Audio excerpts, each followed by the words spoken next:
benvenuti a tutti gli ospiti, le autorità, relatrici e relatori, studentesse e studenti e cittadinanza, gentili ospiti che sempre vengono a visitarci durante i nostri eventi. Siamo per il secondo anno consecutivo a dare il via alla tappa del Giro d'Italia a Gorizia, tappa del Giro d'Italia della responsabilità sociale d'impresa, che è una tappa voluta e organizzata dal gruppo promotore del Salone della responsabilità sociale e innovazione sociale, in collaborazione con Università di Udine, sede di Gorizia, con Anima Impresa e con il Comune di Gorizia. Questa tappa si fregia anche di aver ottenuto il logo Go 2025, ed è un vero onore per noi. Secondo anno di seguito perché il tema del salone di quest'anno è creare futuri di valore e quindi una tappa a Gorizia quanto mai opportuna in questo anno è una tappa appunto che è intitolata Oltre la frontiera, in omaggio, in sintonia con il claim di Go 2025, Go Borderless, ma appunto anche nello spirito dell'immaginare futuri, nell'immaginare, nell'avere visioni di quello che sarà la città unica Nova Gorizia dopo Go 2025. Lascio la parola al delegato del magnifico rettore per la sede di Gorizia dell'Università di Udine, professor Francesco Pitassio, per i saluti. Prego.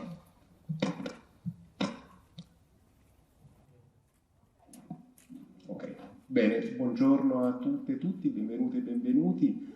Un sincero ringraziamento a tutte le persone che hanno contribuito a questa iniziativa, a questa seconda edizione consecutiva. Mi sembra da sottolineare proprio questo aspetto della continuità, perché credo che proprio attraverso la cooperazione con il territorio e oltre il territorio sia possibile effettivamente costruire valore sociale e proiettare sul futuro quello che è il nostro attuale impegno. Ringrazio in particolar modo la collega e amica professoressa Renata Codidia, che si spende davvero con grande energia e grande entusiasmo su queste iniziative.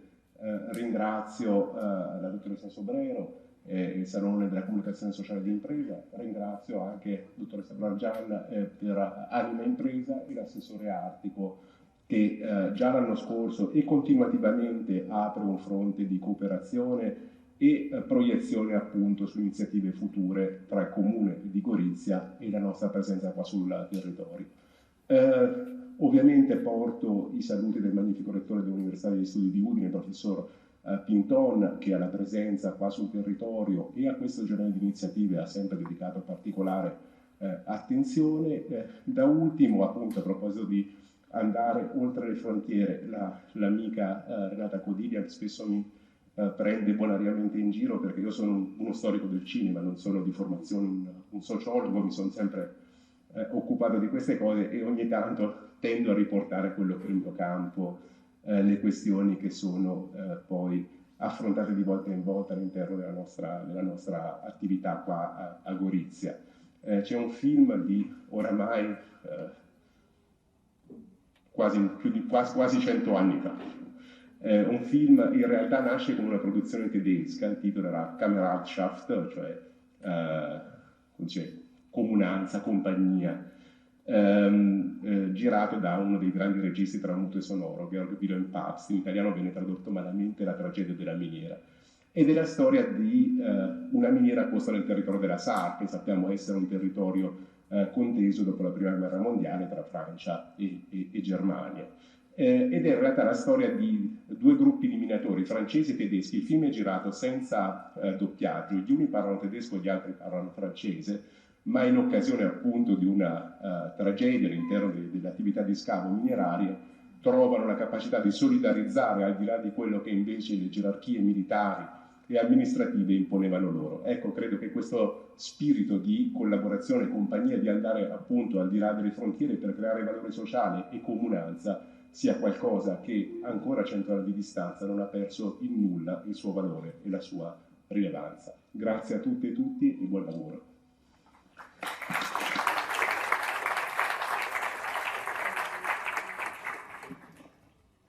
Buongiorno a tutti, anche da parte mia, da milanese innamorata del Friuli, mi fa sempre piacere tornare a Gorizia e proprio raccontavo ad Andrea Bellavite finché aspettavamo di entrare che sono stata ad Aquileia quest'anno e ho trovato una grandissima qualità nell'organizzazione e scherzando gli ho detto state battendo Pompei in numero di nuovi ritrovamenti. Questo vuol dire che qui in Friuli c'è sempre questa voglia di organizzarci meglio, fare le cose meglio, che è una caratteristica, a me sembra molto, fortunatamente per gli abitanti, molto di quest'area che ha pure avuto momenti molto difficili. La rete Anima Impresa, poi passerò la parola a Valeria Grosjean per esempio, ha decine, no, anzi più di 100 organizzazioni del territorio che aderiscono, che partecipano al Salone della CSR e dell'innovazione sociale. Io prima di parlare di Aquileia dovevo dire che sono Rossella Sobrero del gruppo promotore del Salone della CSR e dell'innovazione sociale, ma il ricordo di Aquileia ha prevalso sugli aspetti formali a cui dovevo rispondere. Il Salone della CSR vede in reti di impresa come Anima Impresa dei grandi partner, perché noi lavoriamo molto sia con le università, ma anche dove ci sono con le reti di impresa. La prima tappa del Salone quest'anno è stata fatta a Bologna, con Impronta Etica, che è una realtà anche molto vivace e diciamo dal punto di vista della capacità di mettere in moto il territorio è anche simile a Anima Impresa, perché sono tante le aziende aderenti. Anima Impresa forse più multi-stakeholder, perché ha stakeholder diversi. E quindi molto bene che il Salone della CSR e dell'innovazione sociale torni per questa fortunata anche coincidenza, no, di Go 2025, che torni a Gorizia e torni appunto con il titolo di questa edizione che è Creare futuri di valore. Creare nel titolo significa che non vogliamo più, non dico stare a guardare, ma insomma avere uno sguardo di fare una fotografia di come sta funzionando la realtà dell'impresa, ma vogliamo fare qualcosa di più, vogliamo, come già dicevo anche l'anno scorso, vogliamo essere attivi, vogliamo non essere un palcoscenico ma anche una palestra dove si scambiano idee, progetti, iniziative, vogliamo dare un'impronta concreta in un momento molto difficile. Ecco, non possiamo nascondere che diciamo non tira una bella aria. Qui l'aria è bellissima, stamattina c'era anche il sole, però in generale nel mondo non tira una bella aria. Ma proprio per questo nel gruppo promotore, che ricordo ASVIS, Global Compact e tanti soggetti molto autorevoli, abbiamo detto il Salone quest'anno deve essere ancora più importante da questo punto di vista, perché le imprese che ci credono e che hanno investito in progetti, iniziative, strategie di sviluppo sostenibile, continuano a farlo. E questo è un segnale molto concreto di cambiamento, nonostante tutto e nonostante anche uno scenario internazionale che purtroppo vede situazioni di guerra molto diffuse. Quindi il nostro messaggio quest'anno è molto forte. Si sta giocando il secondo tempo della partita per lo sviluppo sostenibile. Chi ci crede davvero va avanti, anzi investe di più. Chi ha scherzato, pensando che fosse una cosa di moda, che poteva così in qualche modo essere un tren passeggero, forse smetterà. Io mi auguro ovviamente di no, però anche tutto il tema di una rendicontazione che fa un passo avanti e due indietro può forse fermare diciamo, i non del tutti convinti, ma chi è convinto ha il dovere anche morale di proseguire, di mandare dei messaggi positivi. Il cambiamento lo facciamo noi, e qui lo dico non solo perché ci sono tanti giovani, ma perché deve partire anche da noi, perché appunto adesso diciamo sempre no, il futuro sono i giovani, però giustissimo, però anche la nostra generazione non può, deve fare qualcosa, quindi dobbiamo non solo cambiare le risposte, ma cambiare le domande. Io sono diventata oramai così fissata su questa cosa. Dobbiamo assumerci la nostra responsabilità, quindi la responsabilità di ognuno di noi, dobbiamo provare a cambiare le domande e giocare da protagonisti nel secondo tempo. Si parla molto anche in termini di rendicontazione, di freno sugli ESG. Allora, sulla parte ambientale si è andata avanti e comunque ci sono anche delle necessità anche pratiche, no? Usare energie alternative, consumare meglio, ottimizzare, eccetera. Sulla parte S, che è quella di social, qualcosa in più è stato fatto in questi anni, non si sa perché non si parla della G di governance, quando invece chi governa, cioè i vertici di un'associazione, di un'impresa, di una pubblica amministrazione, sono fondamentali. Se uno non ha una buona governance, ma come fa a gestire i progetti sociali e ambientali? Non riesce a farlo, quindi dobbiamo tutti impegnarci per rafforzare le nostre rispettive governance, per dargli un sostegno robusto, in modo che possano fare delle scelte a favore dell'ambiente e a favore delle persone sempre più responsabili. Il Salone si offre come momento di confronto, questo è appunto uno dei tanti momenti che attiveremo, ed è un momento in cui la pubblica amministrazione, gli enti di terzo settore e le imprese si confrontano, e è un momento di ispirazione. Io vado al Salone, se porto a casa anche qualche idea nuova, ho già fatto un bel pezzo di strada per migliorare anche la mia impresa. Volevo farvi vedere in 2 minuti, 1 minuto e mezzo, il Salone del 2024. Prego la regia di fare andare, dura pochissimo, mi fa capire lo spirito del Salone.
Bene, un applauso? No,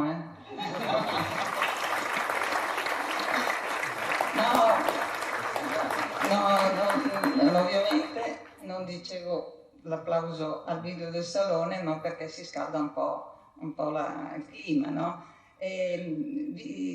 Prima di passare la parola a Valeria Brogian, volevo raccontarvi di un'iniziativa dei CSR Native, che è una rete che noi abbiamo creato, anche qui non una rete di infrastrutture, ma un network di giovani, che abbiamo creato 10 anni fa. Loro si definiscono appassionati di sostenibilità che quest'anno, in occasione dei 10 anni, hanno deciso di lanciare questo premio giovani. Il titolo non è un granché, però saranno loro stessi che individuano imprese che credono nei giovani, quindi non solo nella mappa degli stakeholder scrivono giovani e generazioni, ma ci credono, che fanno azioni concrete a favore dei giovani, e saranno loro, insieme a Sustainability Maker, a premiare a giugno in modo simbolico, ovviamente, le imprese che più si sono distinte per una reale e concreta e fattiva attenzione e impegno per i giovani, sia all'interno della loro organizzazione sia per la comunità. Con questo messaggio di augurio per il futuro dei giovani e delle nostre imprese passo la parola a Valeria. Prego Valeria.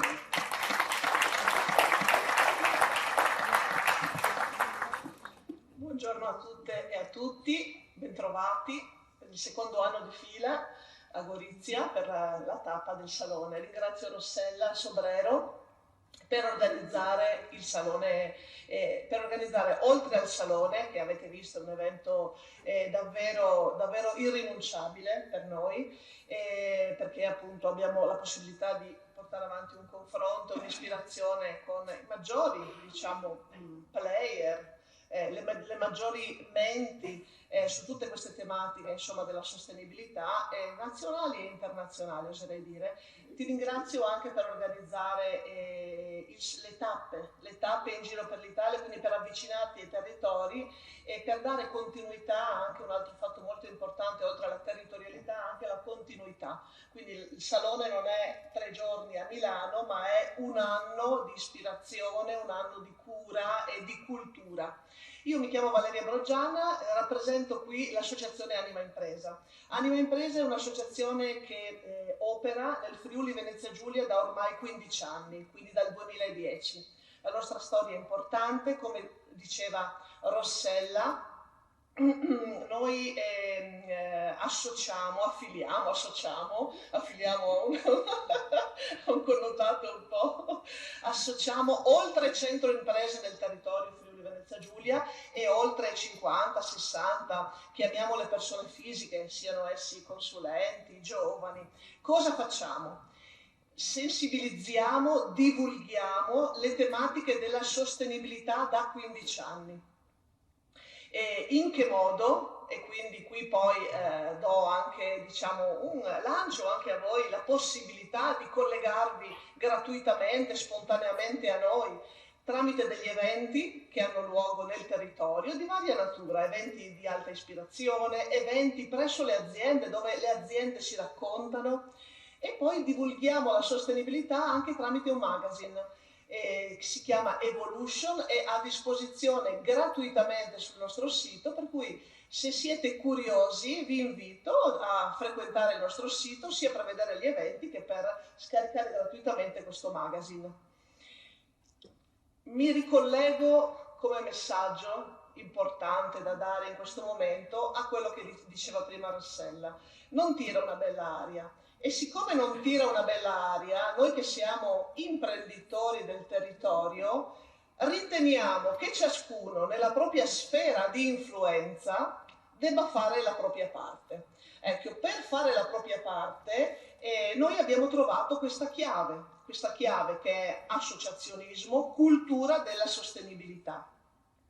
Mi rivolgo e ringrazio Renata Codilia perché ogni anno riesce a compiere un miracolo e a portare così tanti studenti, così tanti giovani, e quindi il messaggio va anche e soprattutto a voi, oltre che agli imprenditori presenti e alle istituzioni presenti. Grazie Renata, hai compiuto come sempre un miracolo. Ecco, stavo dicendo, nella propria sfera di influenza fare la propria parte. Fare la propria parte cosa vuol dire? Vuol dire non accontentarsi o non pensare di non poter far nulla, ma di prendersi quella responsabilità, che poi viene definita responsabilità sociale di impresa, di fare qualcosa tanto o poco, non ci preoccupiamo, non c'è la bilancia del tanto o del poco, c'è però la bilancia della coscienza del non far niente o del fare qualcosa. Ecco, per noi di Anima Impresa, che associamo un così alto numero di imprenditori, di giovani, di consulenti, è importante indagare tante anime della sostenibilità. La sostenibilità è un mondo, ragazzi, che se volete approfondire non basta una vita, perché solo quello che riguarda la sostenibilità sociale, la sostenibilità ambientale, tutto il capitolo della governance. Ecco, solo per quanto riguarda la sostenibilità sociale ci sarebbe da stare qui 2 o 3 giorni, solo per capire il nuovo modo di impostare un ambiente lavorativo, il modo di valorizzare le persone nell'ambiente lavorativo, il modo di fare in modo che le persone si sentano realizzate, si realizzino con il lavoro. Ecco, noi tutte queste tematiche, che sono veramente tante, oltre che tutta la tematica ambientale e la tematica della governance, le ispezioniamo, coinvolgendo molte aziende che sono su questa strada, quindi noi attiriamo e ci auguriamo di attirare anche oggi persone che sono sullo stesso tipo di strada, sullo stesso tipo di sensibilità che abbiamo noi. Ecco, questa è la nostra strada, è la strada che vogliamo, è l'impegno che abbiamo preso con Regione Friuli Venezia Giulia, con le istituzioni come l'Università di Trieste, di Udine, e quindi questo è l'impegno che abbiamo preso. È un impegno anche molto concreto, a parte gli eventi e la divulgazione, stiamo coprogettando con la Regione numerosi progetti. Uno molto bello che mi pregio di citare è il gruppo dei CSR Manager regionali, quindi un gruppo di studio di ormai 45-50 persone che lavorano presso delle aziende, quindi portano l'azienda e portano la propria cultura personale a servizio di un bene più grande, che è quello di semplificare e studiare tutta la normativa. Un altro gruppo invece si occupa di definire il ruolo del CSR Manager e nel panorama, diciamo, di un ambiente di lavoro. Quindi questi sono lavori, gruppi molto concreti che poi verranno chiaramente rendicontati e messi a disposizione di tutti. Noi ci crediamo, speriamo di sensibilizzare anche voi ragazzi, voi giovani. Abbiamo un bellissimo e nutrito gruppo giovani che ormai consta più di 15-20 persone che fanno delle cose più leggere ma molto profonde, quindi sono riusciti a trovare una chiave più leggera anche per non appesantire la giornata che magari è già tanto pesante, quindi si trovano sotto forma di aperitivo, quindi gli aperitivi con gli imprenditori e poi le visite presso le aziende. Quindi questi sono dei momenti molto belli e se desiderate potete semplicemente mettervi in contatto e le porte sono aperte. Noi cerchiamo di fare la nostra parte in questo modo, in questo territorio che amiamo molto.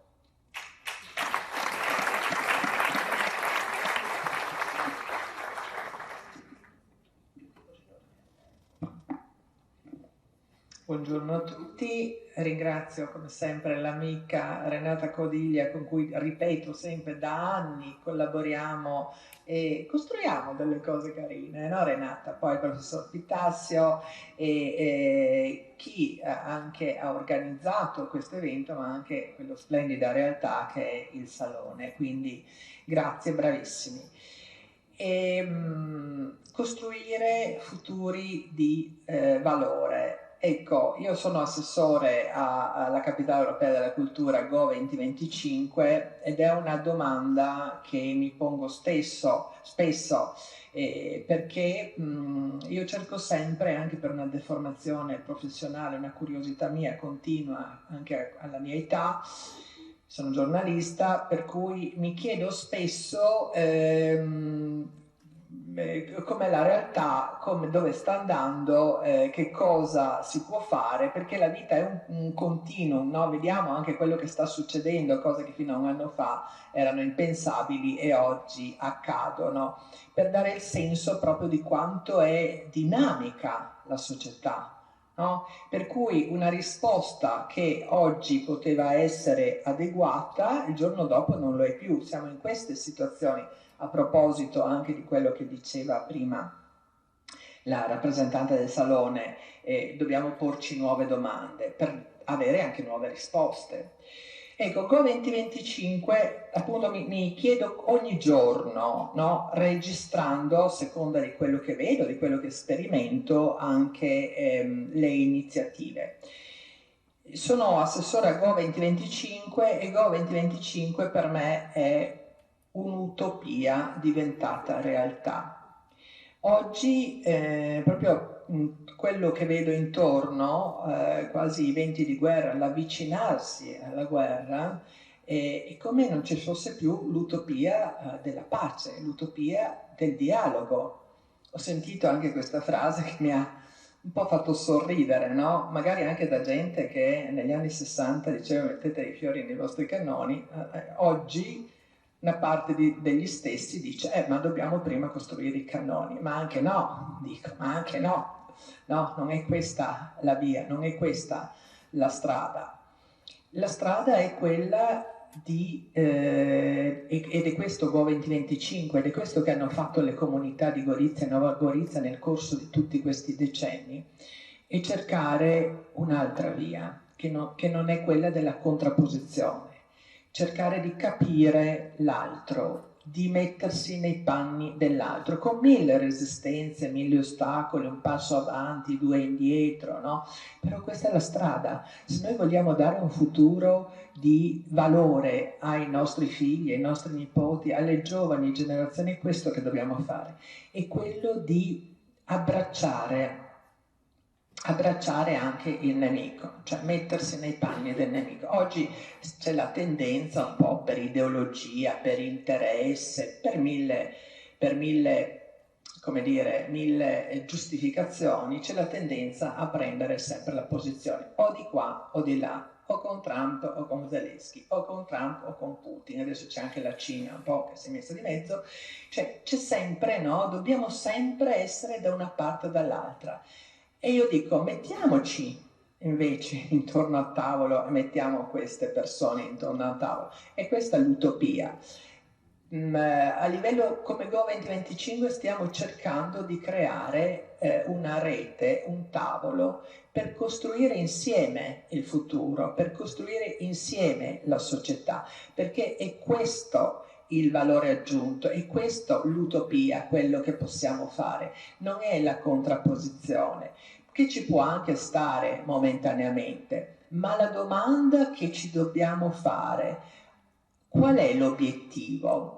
Io so che non è oggi molto popolare dire che senso ha un riarmo, e vi assicuro che non faccio politica, ma è proprio una cosa personale, che senso ha un riarmo? Non è preferibile, io oggi qui sento parlare di impresa sociale, di impresa di sostenibilità, ma investiamo in questo, e questo è il futuro tutti. Ma se noi non abbiamo questa utopia davanti, non andiamo da nessuna parte. Dobbiamo avere la speranza, dobbiamo avere questo obiettivo, ed è un'utopia che si realizza solo costruendola tutti insieme, non con le contrapposizioni.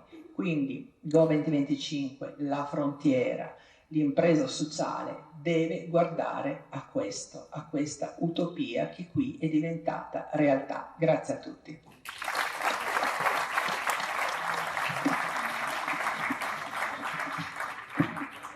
Sì, chiedo a Renata di riprendere il suo ruolo. Lasciamo il palco ai prossimi. 2 parole che mi sono piaciute, una è senz'altro utopia e l'altra nessuno di voi l'ha detta, ma ce l'aveva nella testa, che era passione. Quindi ragazzi, ci vuole un po' di passione.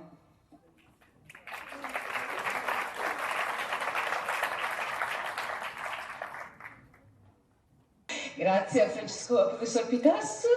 Eccoci entriamo nel vivo del panel vero e proprio di interventi e chiamo sul palco 2 amici carissimi, Andrea Bellavite, Franco Spanò, che sono appunto gli interventi di visione che abbiamo pensato inserire appunto nel programma di oggi.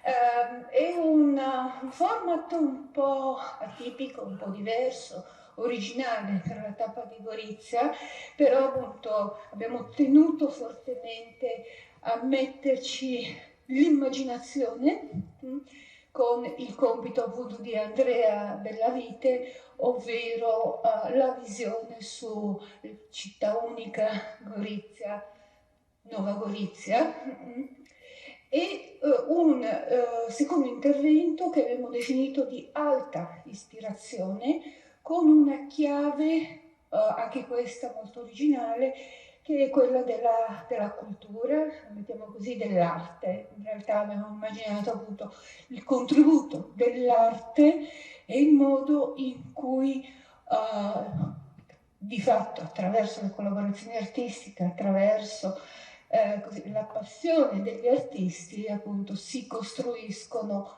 nuove reti e reti sempre interconnesse, e questo è il compito che abbiamo assegnato appunto a Franco Spanò, il suo intervento rileggere per immagini. Franco Spanò è fotografo, rileggere per immagini la città unica del futuro. Ora, Andrea Bellavite, faccio prima dire che cosa non è Andrea Bellavite. Teologo, giornalista professionista, è stato in questa sede proprio direttore di Voce Isontina per molti anni, e io lì l'ho conosciuto da direttore, per cui è passata tanta acqua sotto i ponti. Operatore sociale, esperto in storia delle religioni, è stato segretario generale del secondo sinodo dell'Arcidiocesi di Gorizia. Oltre a Voce Isontina ha diretto anche l'emittente radiofonica Radio Voce, già sindaco di Aiello del Friuli, ora direttore della Basilica di Aquileia, e direi fondamentalmente viandante nella vita avventurosa, sempre alla scoperta di nuove frontiere. Andrea, a te il microfono, prego.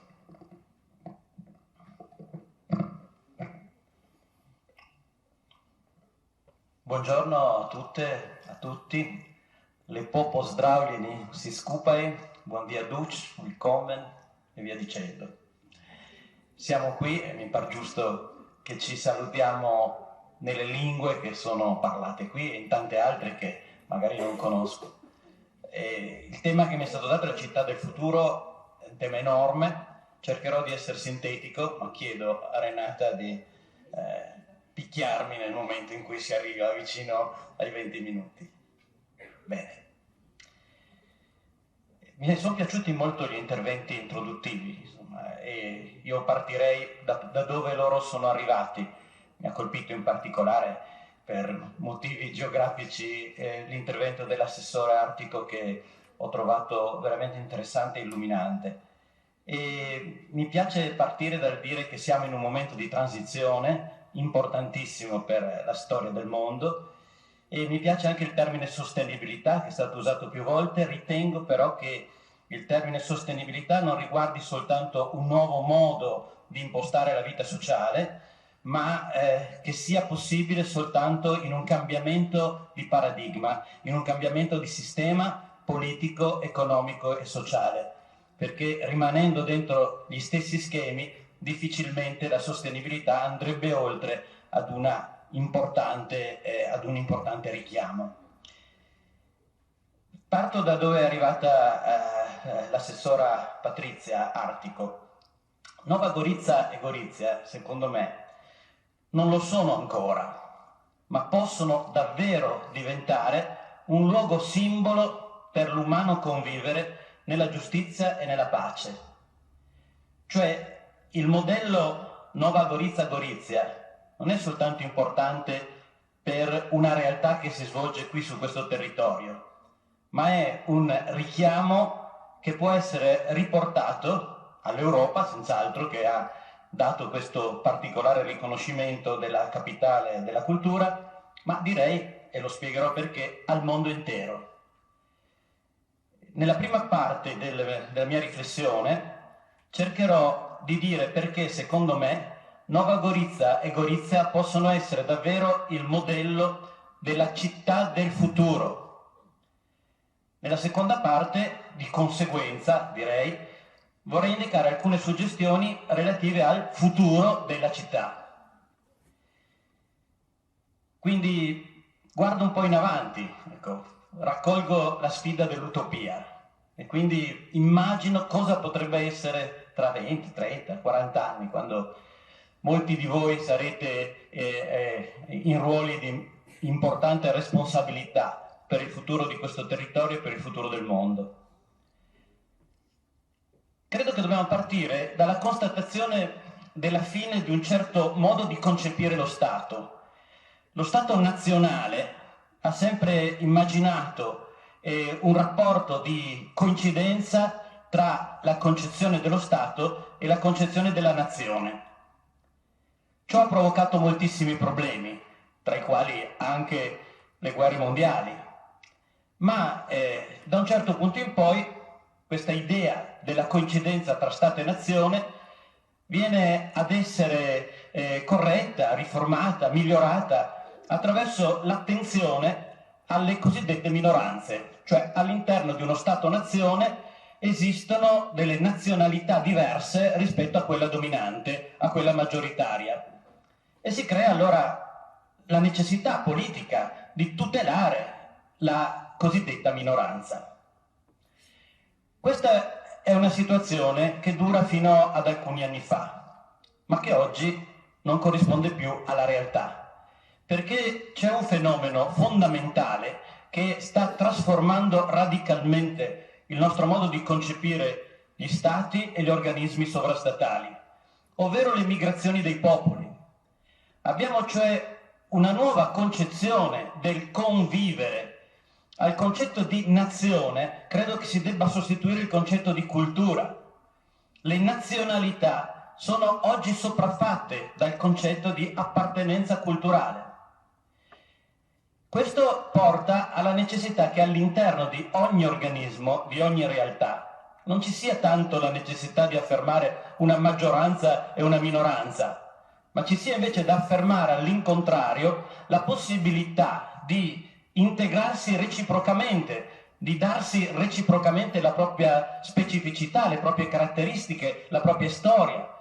Ciò comporta inevitabilmente un cambiamento radicale del tessuto sociale, un cambiamento che può essere disastroso se non viene vissuto e gestito oculatamente, ma che potrebbe essere straordinariamente costruttivo nel momento in cui le diversità vengano considerate un'enorme ricchezza, anzi la condizione per l'esistenza stessa di un futuro.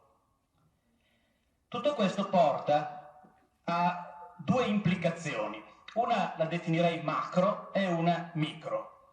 L'implicazione macro è che nel momento in cui tutte le società sono permeate dal concetto di diversità e quindi non c'è più questa importanza della sottolineatura della nazionalità, quanto piuttosto della diversità culturale che entra in correlazione, in un momento come questo diventa sempre meno importante avere un riferimento allo Stato, mentre diventano molto più importanti gli organismi internazionali.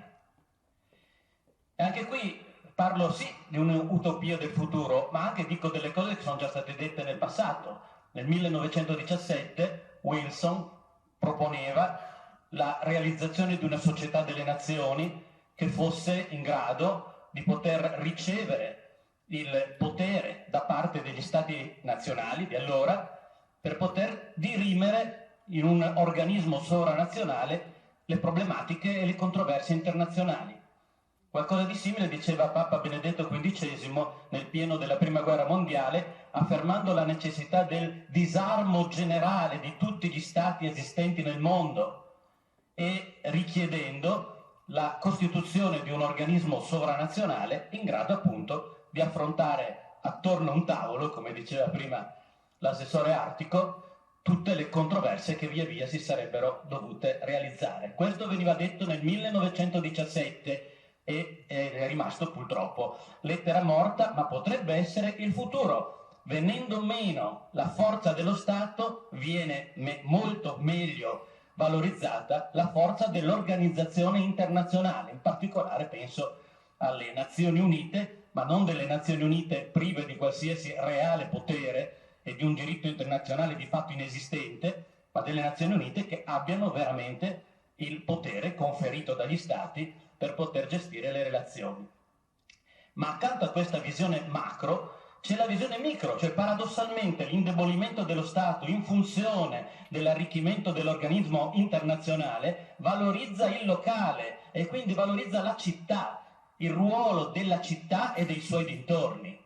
Per cui la città assume una importanza sempre più grande nel momento in cui si guarda al mondo intero, perché il luogo in cui si verifica e si realizza ciò che è la visione dell'organismo internazionale sarà concretamente la vita quotidiana all'interno di una città.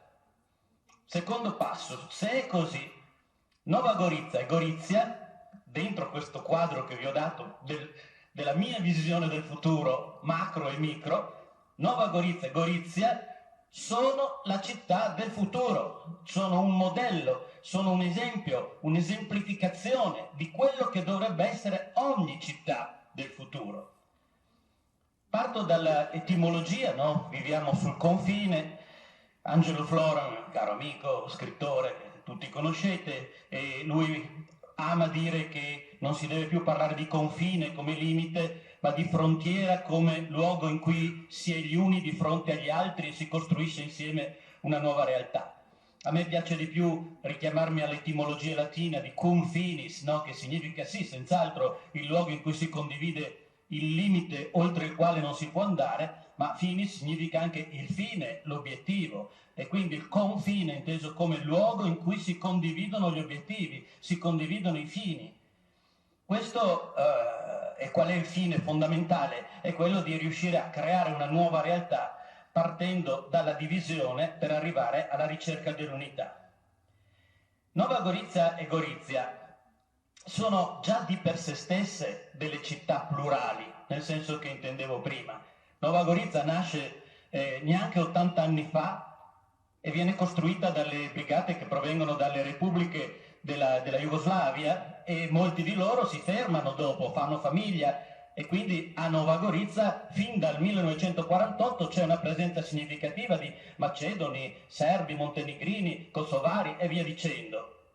Ma anche la Gorizia vecchia non è quella che era all'inizio del XX secolo, con la presenza di tantissimi gruppi provenienti da tutte le regioni d'Italia, e negli ultimi anni, da una parte e dall'altra, l'immigrazione sempre più significativa ed importante e anche costruente, oserei dire, da parte di persone che vengono dall'Africa e dall'Asia.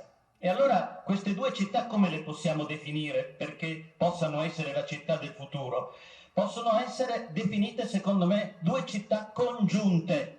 Ecco, la mia idea è quella della congiunzione, non distanti, non distaccate come è stato per tanti anni, non neanche unite, omologate, una uguale all'altra, una ha 1000 anni, l'altra ne ha 80, una ha delle caratteristiche più legate forse al mondo dei giovani, alla modernità, alla postmodernità, l'altra è abbastanza orgogliosa del proprio passato anche rinascimentale, del passato barocco e via dicendo. Potrebbero essere congiunte come due persone che si amano e si congiungono, due che si amano e si congiungono creano una nuova realtà.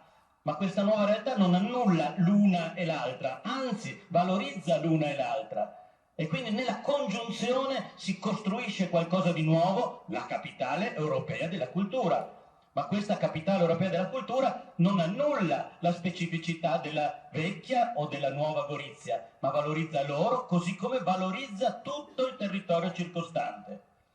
E qui arrivo alla conclusione del secondo punto dicendo: mettiamo insieme le due cose. Perché non immaginare, oggi c'è un dibattito forte sulla ricostruzione delle province nel Friuli Venezia Giulia, mi permetto di dire fuori da ogni tipo di orizzonte politico che secondo me è un dibattito anacronistico fuori dal tempo, in cui per esempio si dice ricostruiamo la provincia di Gorizia allargandola alla zona di Aquileia così come l'arcidiocesi, così come era la contea 1500. E per me è un'altra la prospettiva. La prospettiva è perché non immaginiamo un organismo internazionale, sovranazionale, che crei una nuova forma proprio di congiunzione. Chiamiamola Europrovincia, come l'aveva chiamata alcuni anni fa, quando era assessore Marco Marincis, che ascolterete dopo, un'Europrovincia che possa interloquire direttamente, con forza, con Bruxelles, con gli organismi internazionali per poter realizzare grandi cose.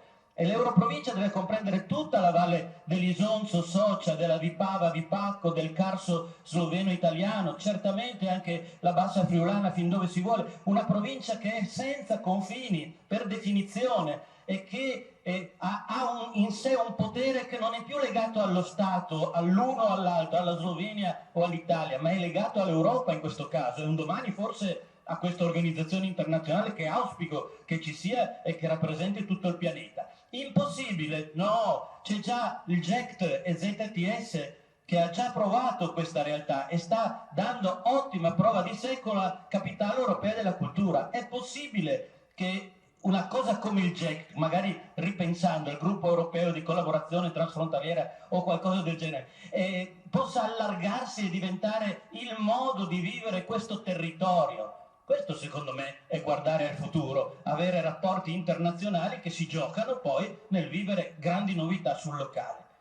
Terzo e ultimo passaggio, Nova Gorizia. Gorizia, se prima era la città del futuro, la città perno di un nuovo modo di concepire il rapporto con lo Stato e gli organismi internazionali, un brevissimo passaggio sul futuro della città, come la immagino io.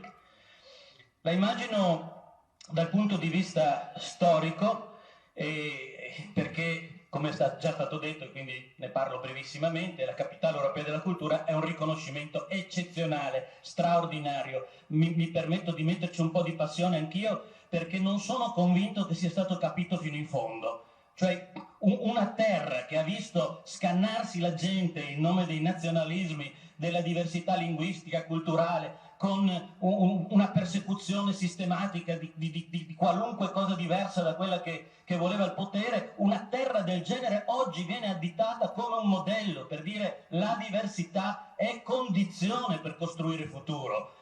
Il riconoscimento e la valorizzazione della diversità è un qualcosa di straordinario, di eccezionale. E non è tanto Nova Gorizia e Gorizia, perché Nova Gorizia neanche c'era quando c'era il fascismo o quando c'era la seconda guerra mondiale, ma il territorio, questo intero territorio che ha sofferto tanto, oggi viene indicato, ma non è tanto come un premio di qualcosa che c'è, secondo me, è una responsabilità che, come veniva detto da qualcuno prima, riguarda ognuno e ognuno di noi costruire questo futuro.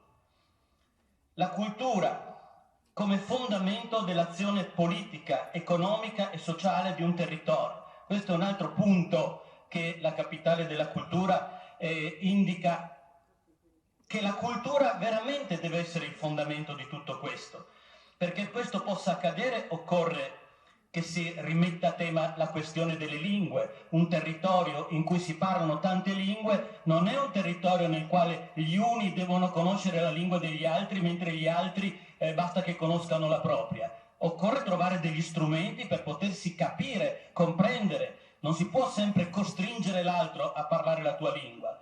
Per me poi Capitale Europea della Cultura deve essere capitale mondiale della pace, luogo, Gorizia, Nova Gorizia, dove si possono incontrare le delegazioni di popoli in guerra e incominciare le trattative verso la pace. C'è già stato qua proprio nelle università goriziane all'inizio degli anni 90 gli incontri che hanno portato agli accordi di Oslo tra palestinesi e israeliani. Quindi capitale mondiale della pace, creare un luogo dove costruire anche una formazione per giovani provenienti da tutta Europa che si preparano per diventare attori di pace e non violenza in luoghi di guerra e dove invece si pensa che le armi possano essere una soluzione.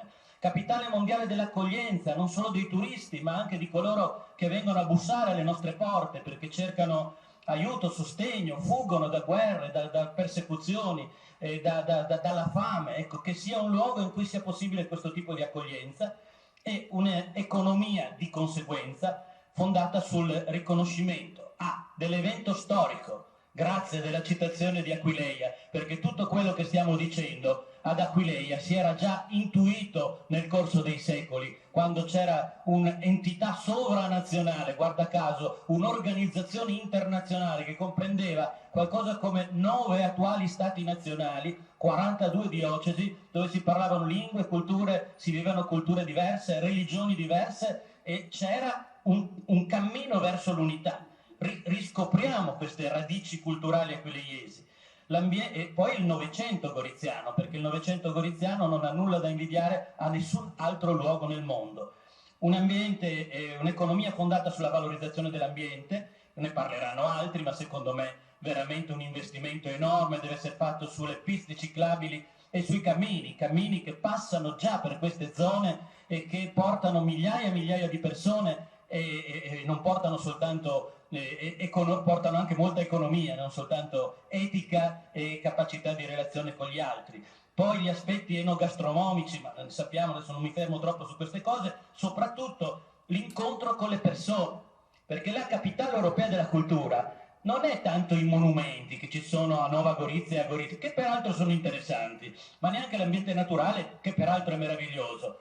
E neanche le iniziative, che saranno più di 1000, e sarà bellissimo, e sarà una più bella dell'altra, ma la vera capitale della cultura è venire qua e vedere della gente che si vuole bene, che si congiunge, che costruisce insieme qualcosa di nuovo.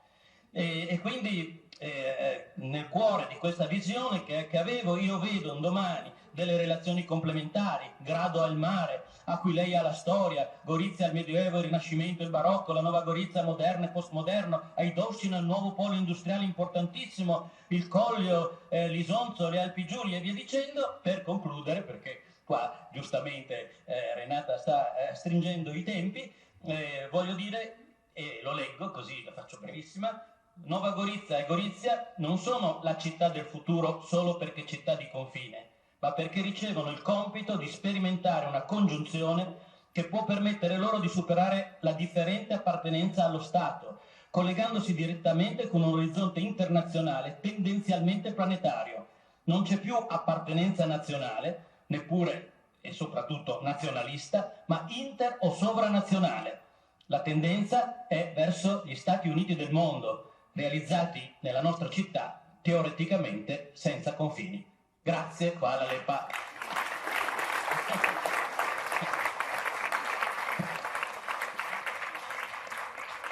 Grazie Andrea, anche con 38 secondi di anticipo rispetto sul tuo tempo, vai. Grazie infinita. Allora, grazie per aver ripreso con la tua tanta energia sempre alcuni concetti a me carissimi, a diversità come ricchezza, e qua almeno una parte del pubblico già si porta avanti con il corso, con il mio insegnamento di questo semestre in magistrale, perché è un tema che noi trattiamo, frequentiamo e lo caliamo in ambito aziendale, appunto, perché questa è un po' la nostra natura, però nella sostanza è esattamente quello che tu ci proponi. Ancora grazie per aver ripreso un concetto che abbiamo frequentato tantissimo, il glocal, dove appunto, come dire, i principi di funzionamento del mondo li conosciamo, ma viviamo il territorio e dobbiamo agire sul territorio, come dice Rossella, tutti i giorni, assumerci la nostra responsabilità di azioni sostenibili nel quotidiano, e questo ce lo dobbiamo ricordare appunto tutte le mattine. Per studentesse e studenti che vi ho visti rapiti da Andrea Bellavite, potrete seguire e rivedere l'intervento di Andrea, perché viene videoregistrato appunto su Play Uniud, ma anche sul sito del Salone della Responsabilità Sociale, e non solo. Potrete leggere una sintesi dell'intervento sul prossimo numero di Evolution Magazine di Anima Impresa. Sto guardando Irene Quaglia che cura il numero di aprile appunto di Evolution. La promessa è che ci sarà anche l'intervento di Andrea Bellavite e magari qualche fotografia di Franco Spanò. Allora, grazie molte, passiamo al prossimo intervento di alta ispirazione. L'arte come mezzo, non voglio dire ponte perché mi sembra abusato, ma come pratica, come quasi pretesto, mettiamolo così, di collegamenti, di interrelazioni, di vita e di lavoro. Facciamo accendere? Sì? Perfetto, prego. Grazie, buongiorno. Allora, io sono emozionatissimo, ovviamente non sono abituato a parlare in pubblico, quindi leggo per evitare catastrofi, no? E dell'arte. Molte sono le azioni eseguite nei 20 anni di attività, volte a educare il pubblico intervenuto agli eventi proposti, dagli incontri con gli artisti in occasione di esposizioni personali a discussioni su specifici aspetti dell'arte. Il rapporto diretto tra l'artista e il pubblico che si è venuto a creare ha contribuito significativamente così, davanti, alla profonda conoscenza da parte degli intervenuti dell'arte contemporanea. Molti degli eventi che hanno previsto e che prevedono di solito la mediazione del critico d'arte sono stati modificati e la presentazione è stata effettuata direttamente dall'artista, sia a livello poetico che compositivo, sull'uso della luce e del colore, e anche impreziosita da spiegazioni tecniche, e questo ha trasformato l'incontro in una narrazione che ha guidato l'ascoltatore nella comprensione dell'azione artistica in maniera più ampia e profonda. Anche la presentazione delle opere immerse nel tessuto cittadino hanno seguito questa strada. Per esempio, tra le varie esposizioni da noi eseguite, ricordiamo nel 2004, quando noi siamo nati, Archipelag, alla stazione Transalpina e agli spazi limitrofi trasfrontalieri, spazio che è simbolo già quella volta dell'unione delle due città, in collaborazione con due associazioni slovene, e aveva circa 60 artisti, la seconda edizione circa 100 artisti, e si sviluppò anche all'interno della città. E anche le installazioni eseguite durante il Festival di Storia di Corso Verdi e nel Teatro di Via Petrarca sono tutte installazioni e operazioni che hanno coinvolto la città. Oppure anche le contaminazioni di sedi espositive tradizionali, come l'esposizione Passaggi nel Castello di Gorizia, dove noi abbiamo presentato arte contemporanea in un sito storico, senza snaturare il sito, oppure nell'occasione dello Spazio del Volo del Museo di Borgo Castello, dove invece all'interno della nostra mostra di arte contemporanea abbiamo chiesto e abbiamo ottenuto di installare anche componenti, elementi della collezione del museo. Tutto questo è stato fatto per coinvolgere il cittadino e il pubblico, istigandolo in maniera diversa all'analisi dell'opera dell'arte, valutando così non solo l'aspetto estetico e poetico, ma anche la comprensione del messaggio sociale e storico. Credo che le tensioni politiche e sociali che per molti anni si sono annidate nell'animo delle persone che vivono in questa terra abbiano segnato profondamente il carattere e l'espressività di tutti noi. Per fortuna la natura ci aiuta a superare i confini. Per esempio, per molti, il Monte Sabotino è un monte che chiude Gorizia a nord e non è un monte sloveno. Naturalmente fa parte del nostro territorio e nessuna scritta gli farà cambiare il senso di presenza che ci fa sentire. Per l'Isonzo è uguale, scorre e attraversa il confine, non lo marca, ma con la sua bellezza lo oltrepassa con naturalezza. Per l'arte succede la stessa cosa, è bellezza e naturalezza a prescindere dalla storia. Gli artisti italiani e sloveni si sono sempre frequentati, si sono guardati, si sono parlati, si sono copiati, e se non mi sbaglio non dobbiamo dimenticare che a Gorizia nel 1924, quindi 100 anni fa, c'è stata forse la prima esposizione d'arte che includeva a pieno titolo gli autori del litorale.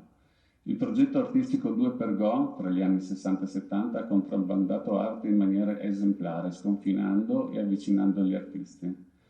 Una decina di anni fa il caro Luciano De Gironquili ha pubblicato per l'Università della Terzietà di Cormons, che tra l'altro trovate sul nostro sito se volete andare a leggerla, una teoria molto interessante su una ipotetica scuola di Gorizia, dove teorizzava una commistione espressiva artistica unica esistente in queste terre. Gli artisti locali forse sono stati influenzati sia dagli studi fatti a Venezia, quindi coloristici e figurativi, sia quelli fatti a Lubiana, che sono fortemente grafici. Ne è nata un'espressività particolare, per certi versi anche inconscia, dove il colore e il segno hanno lo stesso peso nella composizione delle opere d'arte. Un'analisi molto interessante che meriterebbe un approfondimento per verificare se questa ipotesi è reale. Un risultato positivo focalizzerebbe l'attenzione artistica sul nostro territorio, valorizzandolo, e potrebbe creare nuovi stimoli ai ragazzi che lo vivono. L'arte dovrebbe entrare nella quotidianità dei cittadini. Vivere in una città ricca di stimoli può portare a una discussione costruttiva tra le persone, creando le premesse di una più ampia crescita culturale. Speriamo che fra i vari progetti derivanti dalla capitale europea della cultura ci siano anche molte opere d'arte pubblica. In collaborazione con Asugi, Prologo sta lavorando con piccole esposizioni nel centro anziani Sinigallia a Gorizia, in diversi ambulatori sperimentali di assistenza primaria della provincia, nel centro di salute mentale del Parco Basaglia, sempre nella convinzione che un ambiente gradevole e stimolante possa portare un benessere alla persona, ma anche per spronare i cittadini a frequentare un luogo a lungo immaginato come l'ospedale psichiatrico. In quest'ottica stiamo progettando con Asugi un possibile intervento all'interno del nuovo ospedale di comunità in via di realizzazione nello stabile dell'ex sanatorio, indirizzato sia alle persone che saranno in degenza nella struttura che ai parenti in visita, sia al personale sanitario presente nella struttura. Un luogo di lavoro e degenza armonioso, con riproduzioni di pitture, sculture e fotografie di artisti locali e ovviamente con la collaborazione degli studenti, può essere d'aiuto al decorso positivo della malattia. Il coinvolgimento delle scuole d'arte esistenti nella città è auspicabile. A Gorizia il Liceo Artistico Fabiani di Pittura, Scultura, Design, delle Mode e Architettura d'Ambiente, il DAMS dell'Audiovisivo, la sezione universitaria di architettura e a Nova Gorica la Scuola Superiore d'Arte, Cinema e Teatro, l'Accademia Universitaria d'Arte, Cinema, Fotografia e Animazione, tutte realtà che dovrebbero essere coinvolte nella realizzazione di questi progetti comuni per la costruzione di una città ricca di eventi e stimolante per i ragazzi che vivono e che scelgono come luogo di studio. Ma spesso la politica sembra non comprendere queste grandi opportunità dettate dalla presenza di una scuola di formazione. Faccio un esempio banale. All'interno della casa dello studente del Palazzo de Bassa a Gorizia c'è un piccolo teatro e a suo tempo, quando il palazzo è stato ristrutturato, era prevista la sua demolizione. Come artisti avevamo fatto un'azione pubblica per salvarlo e per fortuna ci siamo riusciti.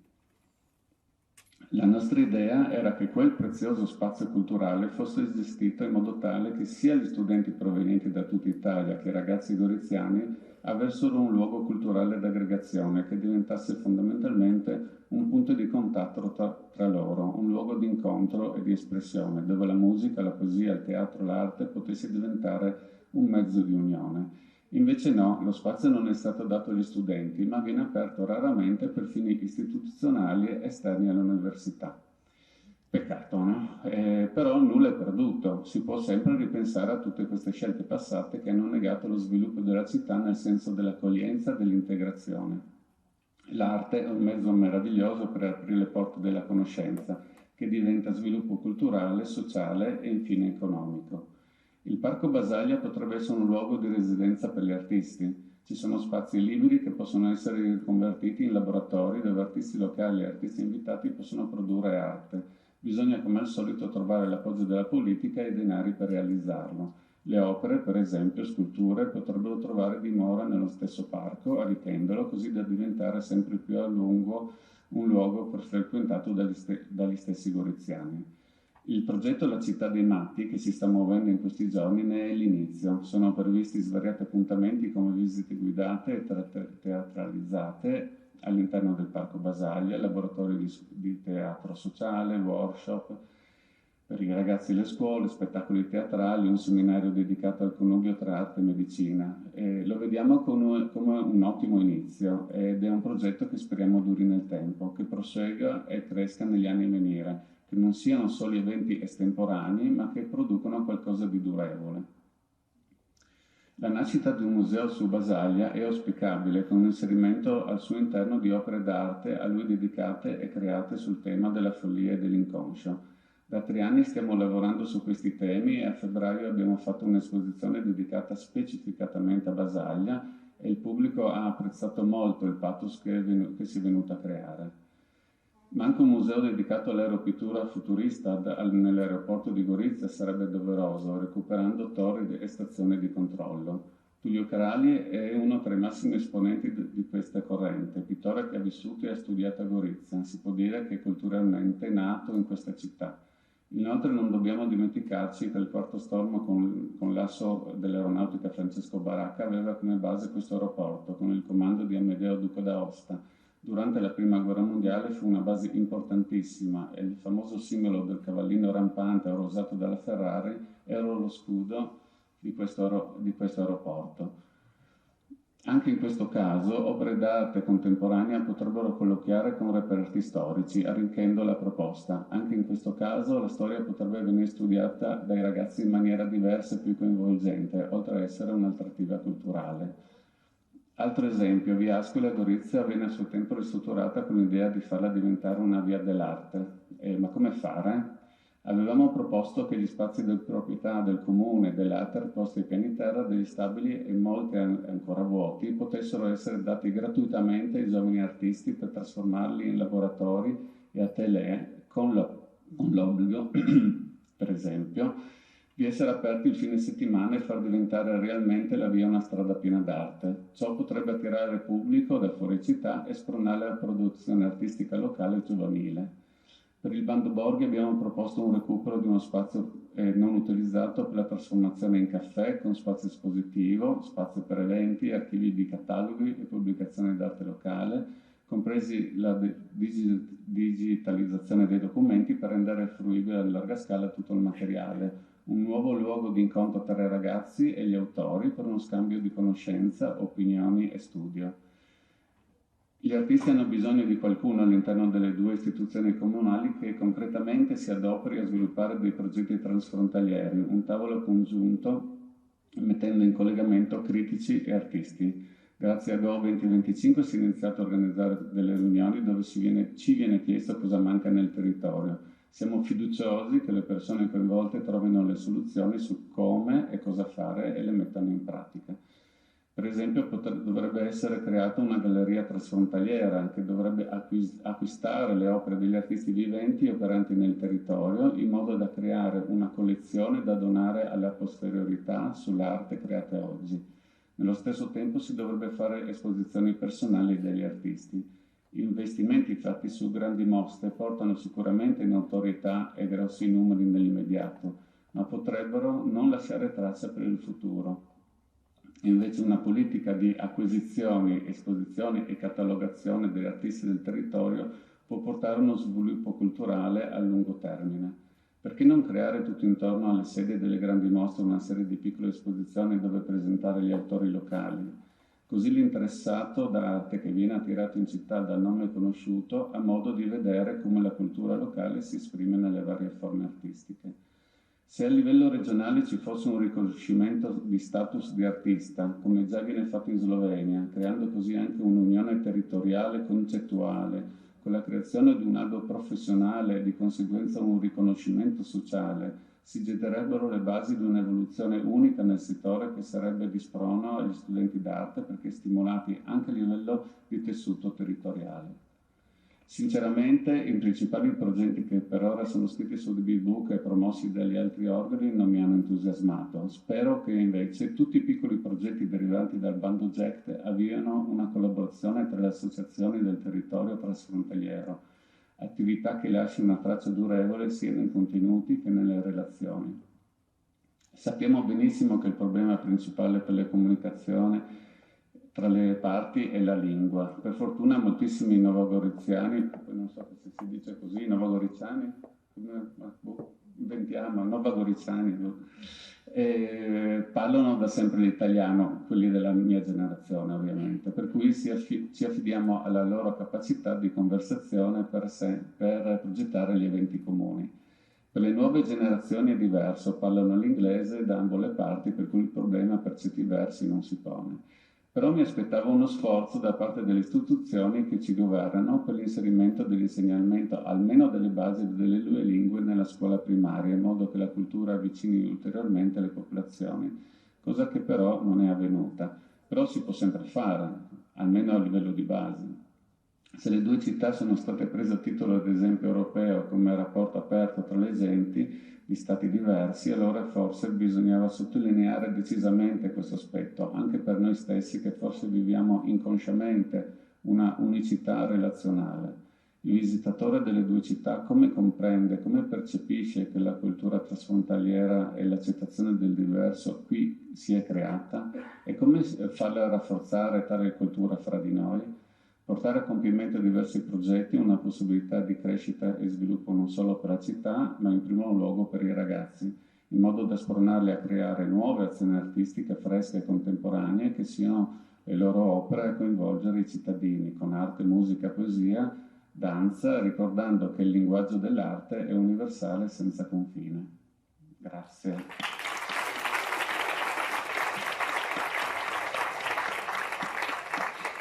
Grazie molte Franco Spanò che ci ha ricordato come questo territorio sia in realtà ricco, ricchissimo e storicamente, insomma, con una storia veramente importante che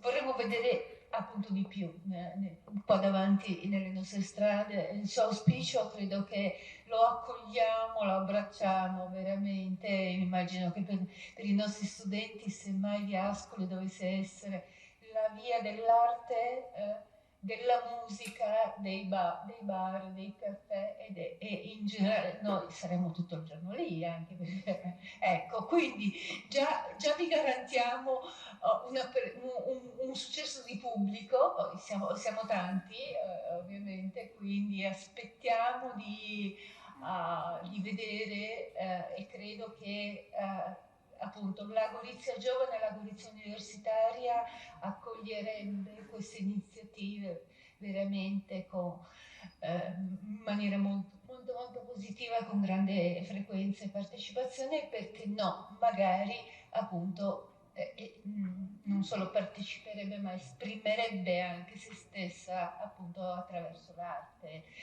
che sicuramente potrebbe essere un ottimo successo sia per l'arte di Gorizia che per gli intenti formativi, gli obiettivi formativi dei nostri corsi di laurea. Grazie molte, grazie ad Andrea Bellavita e Franco Spanò. Perfetto. Allora proseguiamo con lo slot successivo e chiamo sul palco Gloria Catto, eccolo, che sta arrivando. Una new entry. Sì. Adesso sì, siamo attrezzatissimi. Allora, è una new entry molto gradita su questo palco perché Gloria Gatto è titolare fondatrice di Ufficina, che è un'azienda associata a Anima Impresa, e quindi noi ospitiamo appunto, come dire, plasticamente sul palco le facciamo vedere questa collaborazione molto stretta e intensa con Anima Impresa, e ci fa molto piacere appunto anche una voce diversa dalla mia, diciamo, ce l'avrei. Prego Gloria, prego. Sì, acceso. Intanto grazie, buongiorno. Anch'io sono emozionata a essere qui, anche perché sono molto onorata di poter stare a questo tavolo. E adesso, molto brevemente, volevo presentarvi Ufficina. Ufficina è una società benefit, lo è da poco tempo, da dicembre del 2024, grazie ad Anima Impresa, perché è grazie ad Anima Impresa che abbiamo capito cosa sono le società benefit e ci è piaciuto metterci un po' in gioco. Allora questo è il logo, però volevo così un attimo raccontarvi molto brevemente che cos'è. Intanto è un luogo, Officina nasce nel 2018, però fisicamente prende possesso di un luogo nel 2022, quindi non è molto vecchia. Il luogo era questo qua, era un'officina di biciclette e motorini che gestiva mio nonno, e adesso è questo qua, è un locale, un'enoteca, diciamo così, che però è aperta 3 giorni a settimana, perché il resto del tempo è altro. Facciamo molte iniziative, corsi, degustazioni, iniziative di vario tipo che adesso brevemente tra un attimo vi farò vedere. Però è importante prima dire che è anche un gruppo di persone. Io sono la titolare, però c'è mio marito che è amministratore e tutti e due facciamo anche un altro lavoro, quindi diciamo che Officina è il nostro secondo lavoro per entrambi. Però quando abbiamo pensato di creare questa realtà l'abbiamo fatto perché volevamo avere un contenitore, diciamo così, dove poter fare le cose che ci piaceva fare. È un business ovviamente, un'azienda, quindi non è volontariato, si lavora, però ci piaceva poter pensare di inventare iniziative e condividere valori con altre persone. E in più abbiamo una serie di collaboratori che lavorano con noi, ci sono degli uffici ovviamente anche dentro, da cui il mio, che è un nostro collaboratore Geometra, abbiamo il nostro grafico Juan, la nostra social media manager Isabella, abbiamo il nostro fotografo Mauro, ma molti altri, che sono collaboratori esterni, ma abbiamo anche uno staff interno, dipendenti, che lavorano con noi, che sono delle risorse preziosissime, guai se non ci fossero, e con le quali ci piace molto condividere anche il nostro percorso. A volte devono avere la pazienza perché a volte le idee sono davvero tante. È un luogo dove si fanno moltissime cose, vi faccio solo vedere alcune foto degli ultimi eventi che abbiamo fatto, forse qua troverete anche qualche faccia nota. Questo è un evento che abbiamo fatto a gennaio per presentarci come società Benefit. Facciamo mostre di quadri, diciamo piccole mostre di artisti locali.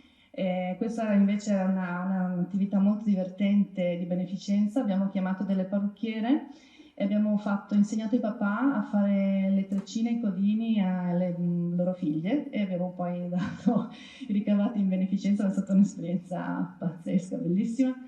Facciamo corsi in inglese, aperitivi in inglese con delle insegnanti molto brave. Facciamo ufficine. Questi sono gli amici di Attiva Lab, forse qualcuno di voi li conosce, anche con loro ogni anno abbiamo questo appuntamento bellissimo a livello anche personale. Facciamo business game, anche qui qualche faccia nota. Questa invece era un'attività fatta con Will Easy, che è un'associazione che è una startup che si occupa di disabilità. Abbiamo fatto un confronto tra tecnici e persone con disabilità per capire come bisogna progettare gli spazi pubblici. Anche questo è stata un'esperienza molto bella.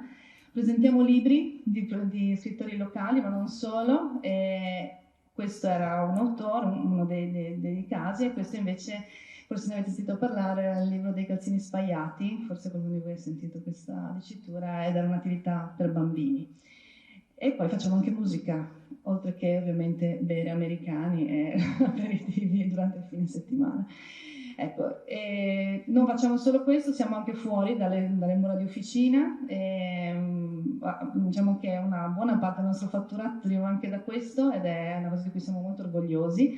Organizziamo piccoli eventi per altri e con altri. Questo per esempio era un'attività fatta con la Proloco di Terzi a Aquileia. Lavoriamo anche con l'Università di Udine, gestiamo i tirocini del corso di Scienza e Cultura del Cibo, quindi tutti i nuovi laureati, cioè tutti i laureati, perché abbiamo iniziato dai primissimi proprio, li aiutiamo a trovare le aziende dove fare i tirocini. È un'esperienza molto bella, arricchente anche questa. Lavoriamo fuori con altre aziende, per esempio con Despar, con Promoturismo, facciamo corsi di degustazione, eccetera, eccetera. Poi sono andata un po' avanti, un po' oltre il tempo, ma ecco, se ci trovate in tantissimi modi, ma quello che ci tenevo era, al di là del presentare l'azienda in quanto tale, che appunto è una SRL, società Benefit, era anche per dire che parlando di futuro, no? Ci piace pensare di fare cose anche per il futuro, ecco, non solamente legate al business in quanto tale. Grazie. Grazie. Grazie molto a Gloria che si ferma qua ovviamente e partiamo con il primo caso, il caso del panel Dolci musicale nuove generazioni, quindi io chiamo sul palco Vittorio Baroni e Roberto Giuffè. Arrivano sul palco con ricchi premi cotillon, dolci e quant'altro. Allora, Gloria, prego. Sì, allora, abbiamo parlato di futuro e quindi è importante anche pensare che soprattutto i giovani e i bambini fanno futuro. Questa è un'esperienza molto interessante, è un dolce musicale per le nuove generazioni all'interno del progetto Go 2025 Fenice, finanziato dal programma Interreg Italia-Slovenia, promosso dal Comune di Venezia, poi patrocinato dal Comune di Gorizia e Nova Gorica. I protagonisti di questo progetto sono bambini delle scuole primarie di Venezia, di Gorizia e città slovene. Non anticipo troppo, hanno creato molti materiali digitali, contenuti digitali, ma anche un dolce che adesso vi racconteranno. Grazie.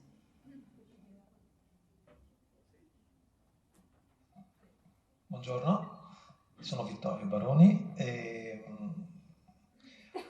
oggi divideremo l'intervento così, parlerò un po' io, poi parlerà Roberto, parliamo anche a nome di Robert Brumat, che è il titolare del Pekarna Brumat di Nova Gorica. Però prima di tutto ringraziamo la professoressa Renata Codiglia e l'assessore Patrizia Artico per averci coinvolti in questo progetto, in questo evento, che ha il patrocinio anche dei comuni di Gorizia e Nova Gorica.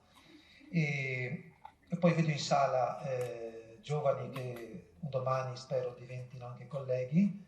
Io sono abilitato alla legge 150, quindi sono un comunicatore pubblico e sono anche un formatore e ho alle spalle un po' di esperienza sul tema della sostenibilità, perché ho fatto più di 10 istruttorie per UNESCO TES, quando si chiamava sostenibilità, il decennio per l'educazione e sviluppo sostenibile dal 2005 al 2014, soprattutto con la Camera di Commercio di Padova, dove avevo ideato questo progetto che si chiama Padova Sostenibile Responsabile, perché univamo la sostenibilità con la responsabilità sociale di imprese, CSR, RSI, e abbiamo coinvolto tantissime imprese e comuni della provincia di Padova. Poi sono sottoscrittore del 2020 del protocollo Veneto Sostenibile della Regione del Veneto, autore di progetti per l'educazione civica nelle scuole, perché voi sapete che potete avere anche un futuro in quello, perché le scuole dal 2019 hanno l'obbligo di fare 33 ore obbligatori all'anno e uno dei 3 pilastri per formare le nuove generazioni è proprio la sostenibilità, l'Agenda 2030.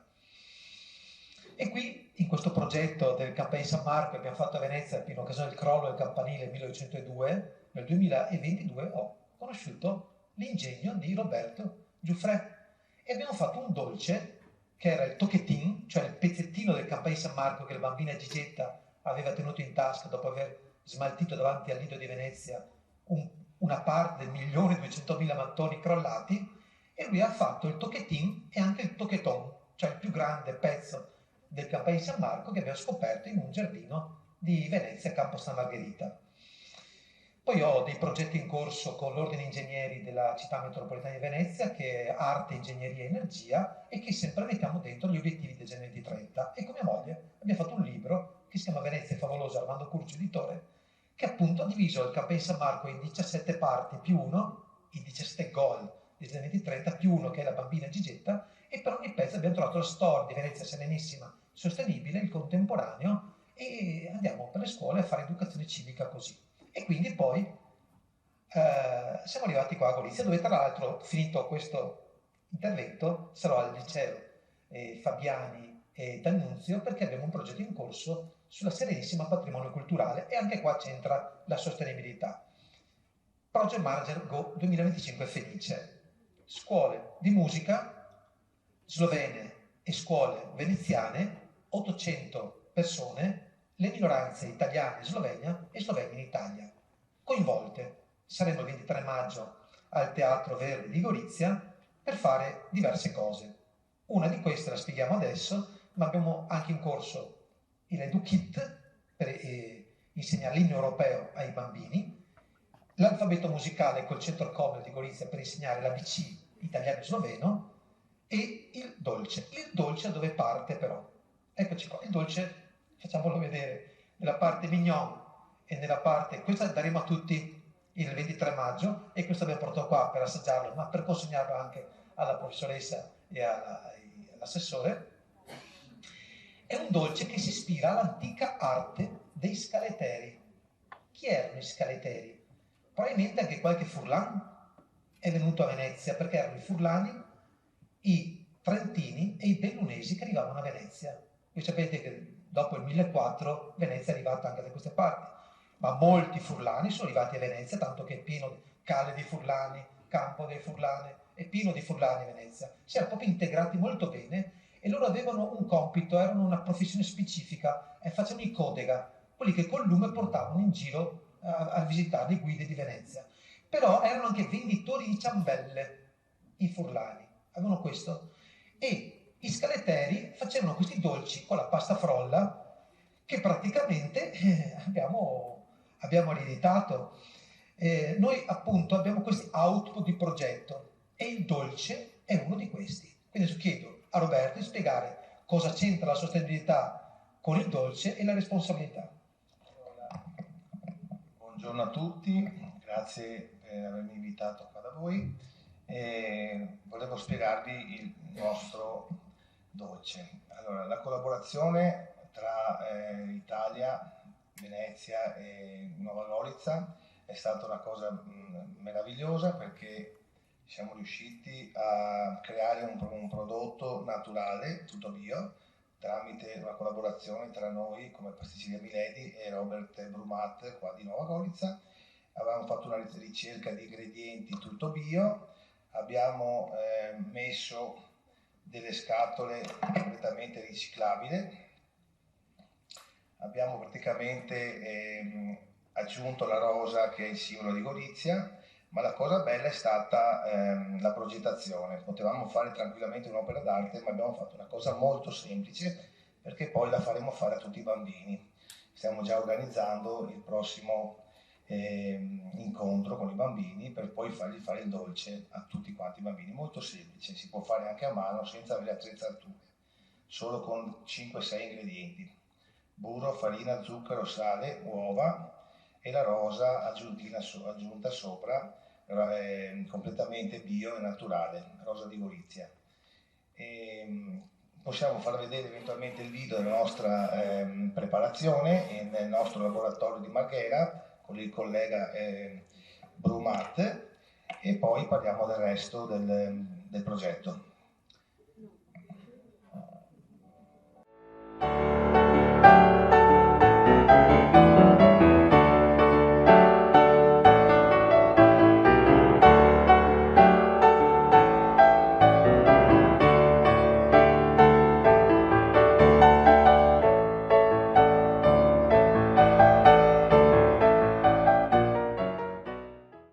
Signori, sono Roberto Giuffre della Pasticceria Miledi di Marghera, in compagnia di... Buongiorno, sono Robert Brumat, di Panificio Brumat di Nova Gorizia.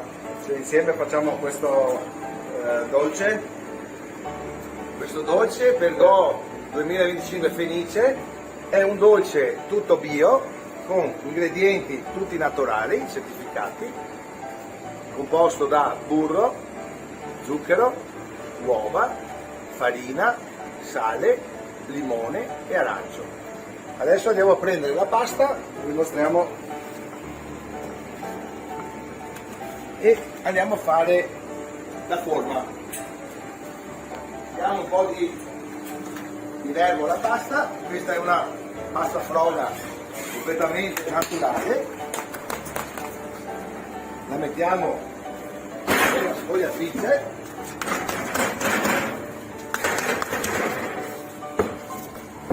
Sfogliatina di farina anche nel banco,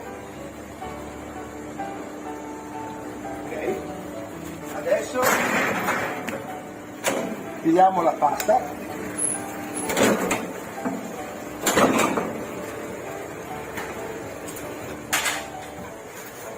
La appoggiamo nel tavolo. Ok, adesso speriamo fuori l'onore a Robert sulle forme al cuore.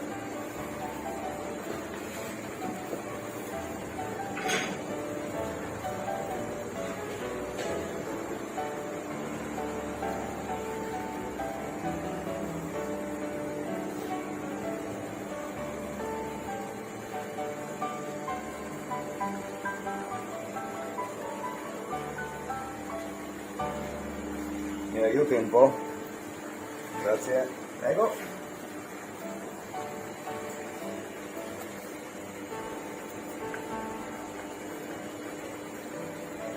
Basta.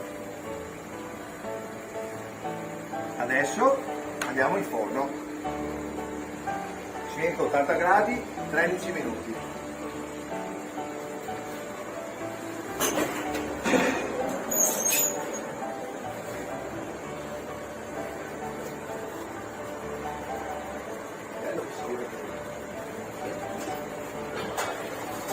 Sì, chiudi la porta.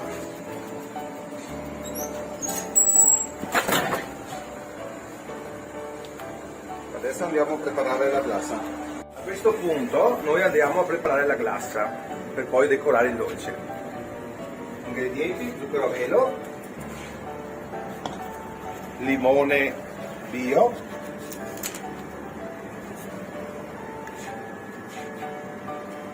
perfetto, non troppo, benissimo, un po' di albume d'uovo pastorizzato, sempre bio.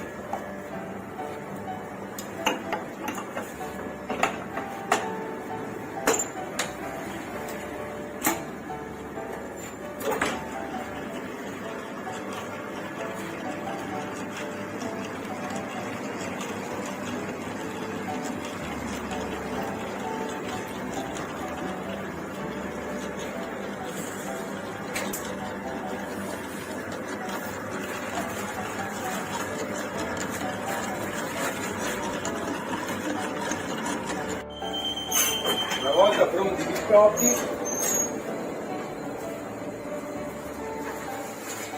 pronti, andiamo di là, nel laboratorio delle farciture. Grazie Alessia, la glassa. Adesso andiamo a disegnare un pentagramma.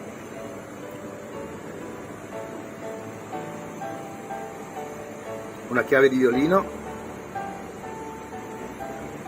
qualche nota musicale, facciamo un altro,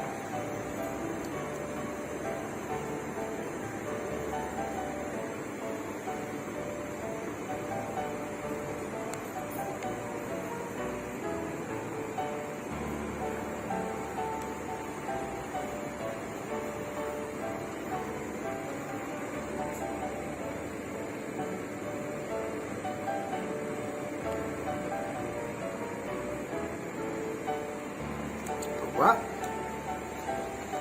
Il dolce viene decorato con foglie di rosa, perché la rosa è il simbolo di Nova Gorica.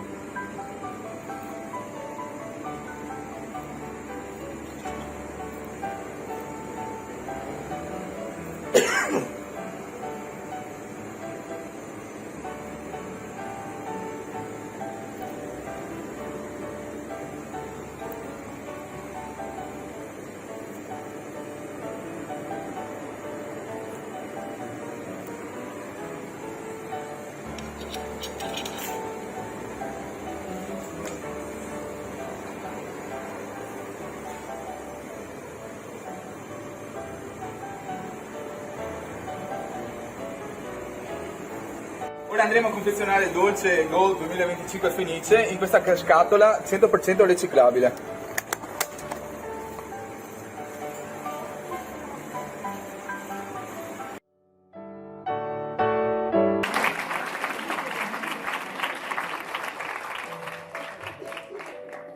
Ecco, questo che vedete è il manifesto che faremo all'evento il 23 maggio dove distribuiremo il dolce. C'è anche una passeggiata musicale poi, se qualcuno di voi vuole venire c'è anche un dolcetto alla fine, perché il teatro è, diciamo, già pieno.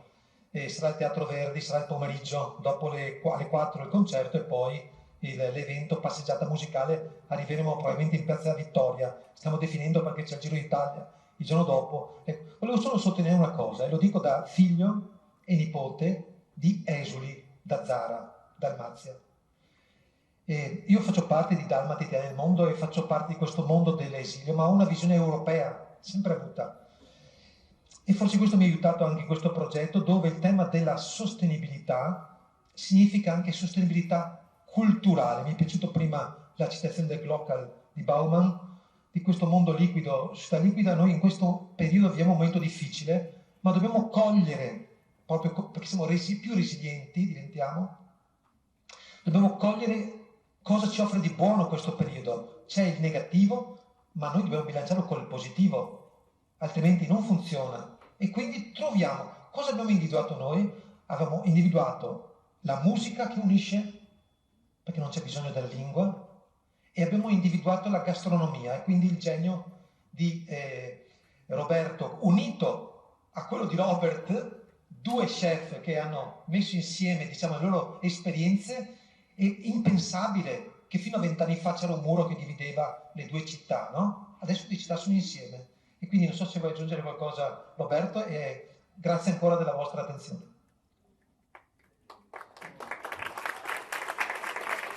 Ci siamo incontrati diverse volte, io sono stato su 2 volte, lui è venuto anche da me altre 2 volte, ci siamo visti, ci siamo telefonati, ci siamo messaggiati, abbiamo fatto delle collaborazioni importanti a livello di ingredienti, quindi è stata una cosa molto bella e il futuro è tutto naturale, praticamente eliminando tutti quanti i conservanti, eliminando additivi, coloranti.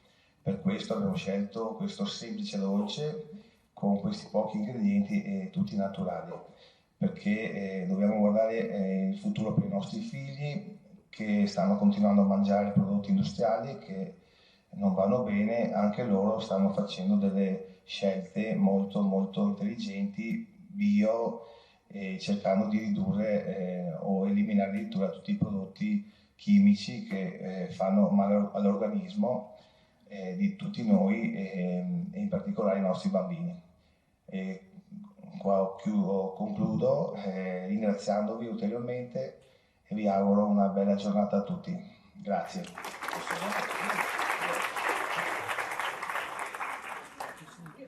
Grazie molto al nostro caso Go 2025 Felice, grazie Leo, andrò in overdose da zuccheri, iperglicemia, perché già 3 me ne hanno dati oggi, ecco, però li dividerò con qualcuno, magari qualcuno da Nova Gorizia, sì?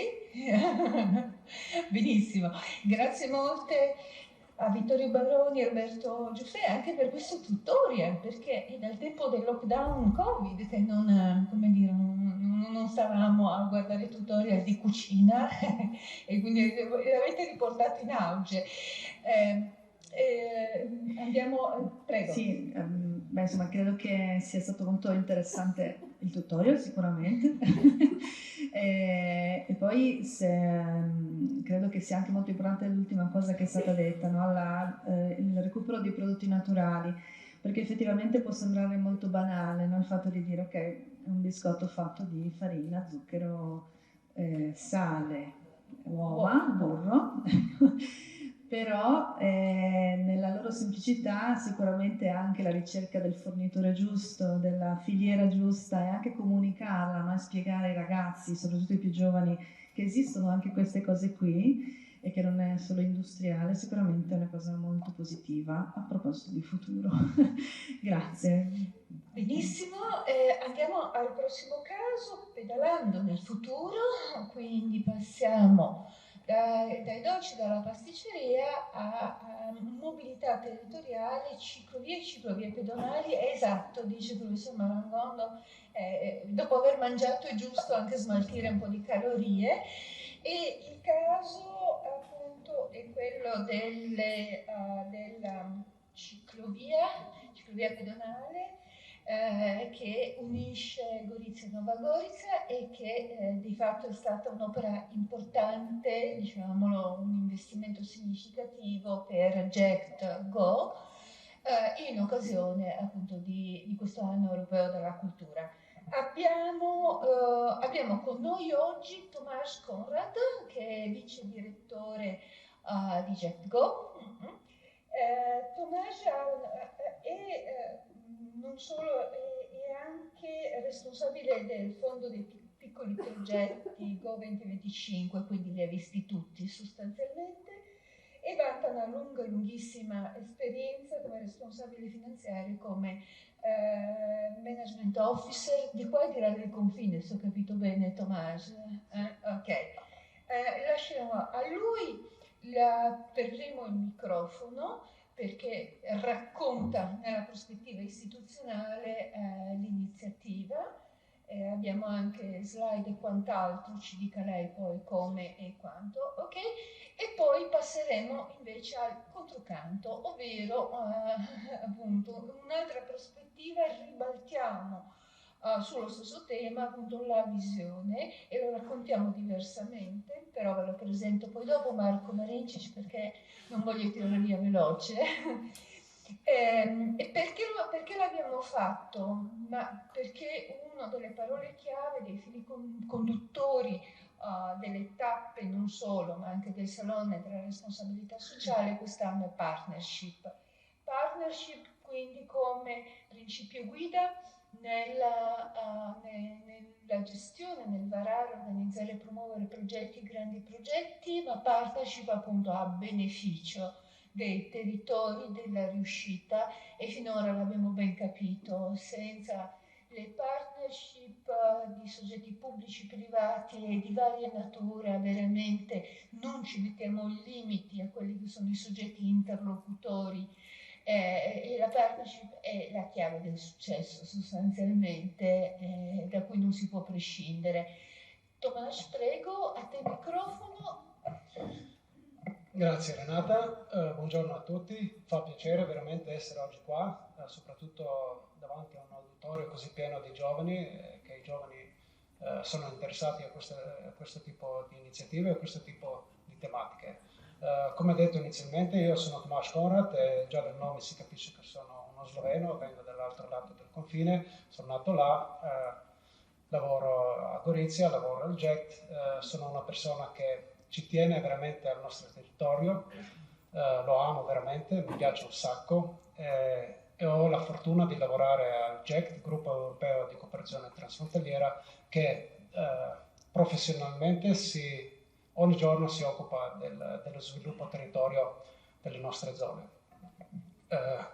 Per l'inizio prendo lo spunto di Franco Spanò, di prima, che si chiedeva un po' riguardo ai novogoriciani, cioè le persone che vivono in questo territorio, i cittadini delle nostre due città. In pratica abbiamo tre categorie, fa un po' ridere per quello la dico. Ci sono i goriziani, cioè i cittadini di Gorizia, ci sono i novogoriciani, sono i cittadini di Nova Gorica, e poi abbiamo i nuovi goriziani, cioè sono tutta la gente, i nuovi cittadini di Gorizia, in grossa parte anche quelli che vengono dalla parte slovena, da Slovenia, perché negli ultimi tempi conviene di più comprare la casa a Gorizia che a Nova Gorica, perché da noi i costi sono veramente spaziali. Bene, grazie per questo spunto, così che inizio un po' più facilmente. Il mio compito oggi è un po' spiegare in che campi come noi come JECT investiamo negli ultimi anni in mobilità dolce, mobilità attiva, mobilità lenta. Prego, la prossima slide. Come tutti voi sapete, quando si inizia ad impostare un progetto di solito devi partire con un'analisi o SWOT o qualsiasi. In caso delle piste ciclabili o quando noi stiamo ragionando sul turismo dolce, sulla mobilità dolce, sul ciclismo, prima prendiamo la mappa del nostro territorio, la mappa un po' più vasta, cioè per dire 2 km di macchina, il range di 2 km di macchina, il range di 2 giornate, 3 giornate di escursionismo, di ciclata e così via. E se guardiamo bene la nostra mappa, viviamo veramente un bel pezzo, uno dei più bei posti d'Europa, si può dire anche del mondo. Vicino a noi abbiamo un mare splendido, abbiamo tantissime belle città, abbiamo le Alpi Giulie, le Alpi Acarniche, abbiamo molto vicino a noi sono anche i Dolomiti. Abbiamo delle splendide città come Trieste, abbiamo vicino a noi sicuramente anche la Venezia, abbiamo anche la Lubiana e soprattutto abbiamo una realtà specifica di nicchia come la realtà di Nova Gorica e Gorica. E non dimentichiamoci, abbiamo la nostra bellissima e la partecipante principale che è l'Isonza. E se parliamo di questa mappa è facile dire che sicuramente abbiamo un grossissimo potenziale dello sviluppo del turismo ciclistico, sicuramente non di massa, perché quello io spero tutti che non lo vogliamo avere sviluppare un turismo, un ciclismo sostenibile a lungo termine, sostenibile in termini soprattutto della cittadinanza che vive in questo territorio. Il prossimo slide. Cos'è un turismo attivo? Per dirla in breve. Grazie. Mi piace l'ultima frase. In un mondo sempre più frenetico, il turismo attivo, anche il ciclismo è compreso in questo settore sicuramente, offre un modo per evadere dalle routine quotidiane, fornendo opportunità per migliorare la forma fisica e vivere esperienze uniche. Adesso questo lo possiamo compiere non solo per il turismo in generale, ma soprattutto anche per l'uso della bici, l'uso quotidiano della bici. Sempre si prende un po' spunto anche dei best practice che esistono un po' intorno. Sicuramente una delle migliori esperienze che almeno io ho visto è il confine tra la Francia, tra l'Italia, Francia e Svizzera, il Tour de Mont Blanc, che è veramente un anello che collega il Monte Bianco, e lì ci sono veramente non solo le piste ciclabili ma anche le camminate e tutti i servizi legati a questo tipo di offerta che sono veramente splendidi. Poi anche le altre realtà in Europa come tra la Spagna e il Portogallo, tra la Germania, Polonia, Germania, Francia e così via, ci sono un sacco di servizi legati al ciclismo che veramente sono un best practice in termini della sostenibilità. Poi da non dimenticare, questa è la mappa dei Eurovelo che esistono in Europa, sono le piste ciclabili a lunga percorrenza che vanno tanto di moda soprattutto al nord Europa. Perché nord Europa? Perché loro comunque sono un po' più attivi in questi termini, in termini dello sviluppo del ciclismo anche come un'offerta di turismo che ha un forte impatto positivo sia ambientale che anche per lo sviluppo locale. Per quello però non da poco, anche negli ultimi anni, anche nelle nostre zone si stanno sviluppando i settori o le tracce che collegano i nostri territori. È importante avere questo Eurovelo come una vertebrale per lo sviluppo del turismo sostenibile, soprattutto del turismo ciclistico. Ed è bello vedere che nelle nostre zone ci sono diversi Eurovelo che passano sia alla Valle del Vipacco sia l'Isonzo, passano per Trieste, vengono vicino a Gorizia e Nova Gorica. Per quello dobbiamo anche in un modo, scusatemi la parola un po' brusca, usufruire di questa opportunità che l'Eurovelo, il network, la mappa dei Eurovelo europei ci offre. Ok, cos'è il nostro competitive advantage, cioè cos'è quello che il nostro territorio può offrire abbiamo le nostre basi per sviluppare questo servizio. Sicuramente il paesaggio, la natura e la mappa iniziale che abbiamo visto nel range di 200 km, cosa tutto ci offre la natura e il paesaggio. La seconda cosa è l'infrastruttura, sicuramente ce l'abbiamo già, è già importante, però sicuramente ci sono ancora i margini per svilupparla. E alla fine l'esperienza unica e genuina del nostro territorio, delle nostre persone, della gente che vive qua, della nostra storia, della nostra cultura, tutto quello che inizialmente i colleghi prima di me hanno descritto nel miglior modo. Adesso se vado sul focus del ciclismo, sì, il ciclismo è un'industria, un settore molto largo, comprende un po', riesce a collegare sia il food and wine, riesce a collegare la storia, i villaggi, i siti UNESCO, che ne abbiamo tanti, soprattutto dal lato italiano, un po' in territorio un po' più vasto, certo non solo il goriziano. Abbiamo il slow, e abbiamo il family, cioè le famiglie, che sono veramente un settore molto importante e crescente. E abbiamo soprattutto il no border che collega le due realtà, la realtà slovena e la realtà italiana. Poi c'è tutto il settore dello sport, quello lì professionale, che comunque è anche un spunto, un trigger per i turisti del tipo di ciclismo. Ci aiuta un sacco anche i campioni sia italiani che sloveni negli ultimi anni nel ciclismo professionale. Cosa abbiamo fatto noi come Jack negli ultimi anni? Noi siamo una piccola realtà, un piccolo organismo che collega i 3 comuni, 2 sloveni e 1 italiano, il comune di Gorizia dal lato italiano, il comune di Novo Gorizia e il comune di Šempeter-Vrtojba dal lato sloveno. Questo è il nostro territorio. Certo che cerchiamo di fare anche qualcosa che collega non solo dentro nel territorio, ma che si collega anche all'esterno, soprattutto verso tutta la regione Friuli Venezia Giulia, ma anche la parte slovena verso fino a Lubiana. I progetti che abbiamo portato avanti negli ultimi 5-7 anni erano soprattutto legati alla creazione delle piste ciclabili che collegano sia il lato sloveno che il lato italiano, che collegano i tre nostri comuni, le 2 città.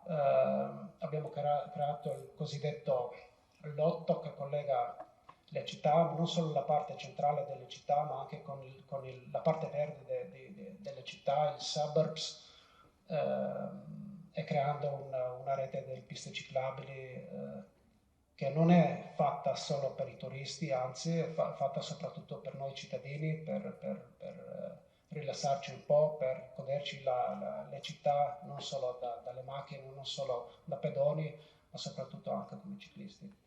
Il progetto era diviso in 4 lotti, 2 di questi il primo lotto era interamente in Slovenia, il secondo era la passerella di Salcano, che collega un po' il lato italiano, un po' il lato sloveno, e poi tutta la rete che collega la parte nord e la parte sud di questo sistema delle piste ciclabili.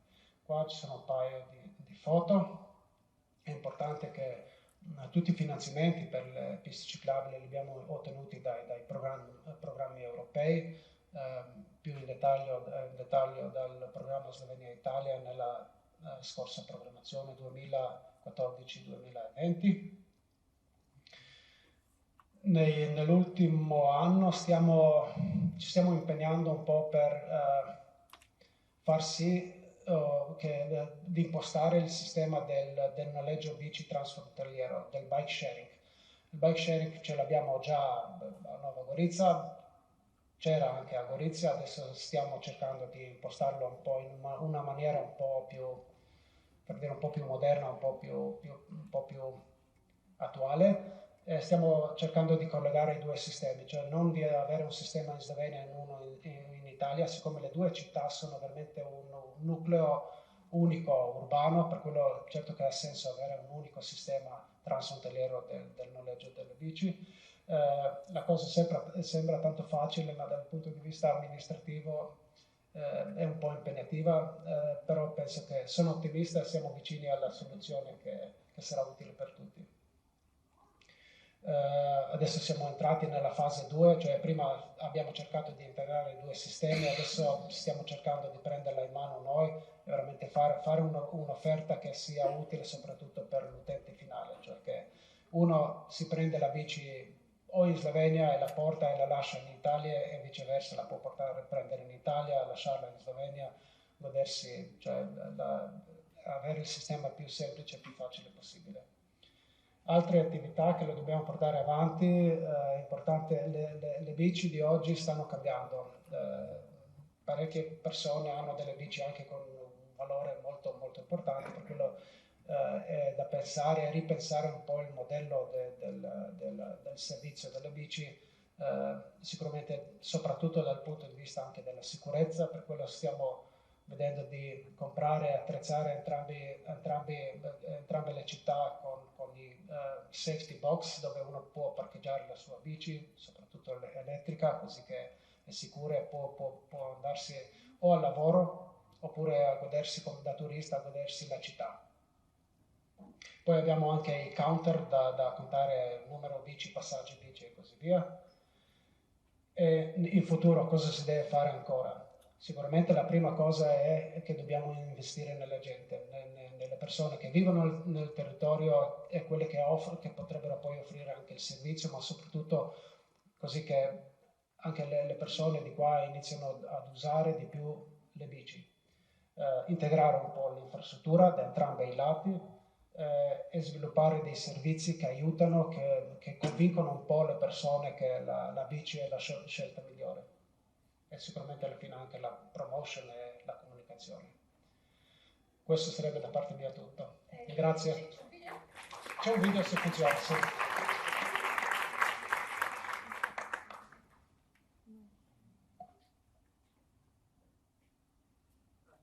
Questo è un video che è stato fatto da parte di Euronews quando hanno visitato il nostro territorio.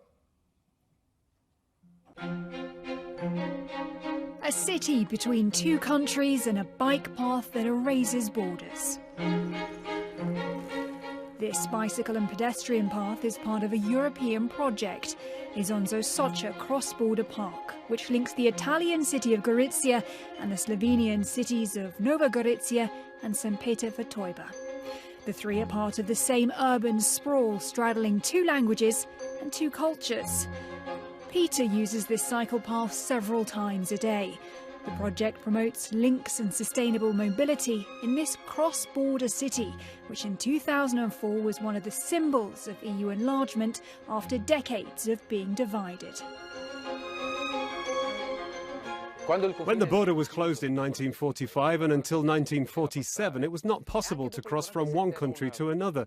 And even after 47, it was the Iron Curtain. This project has the advantage of linking all the small sections of cycle paths that already exist into one single network, a big 8 of cycle paths that go to Slovenia and Italy.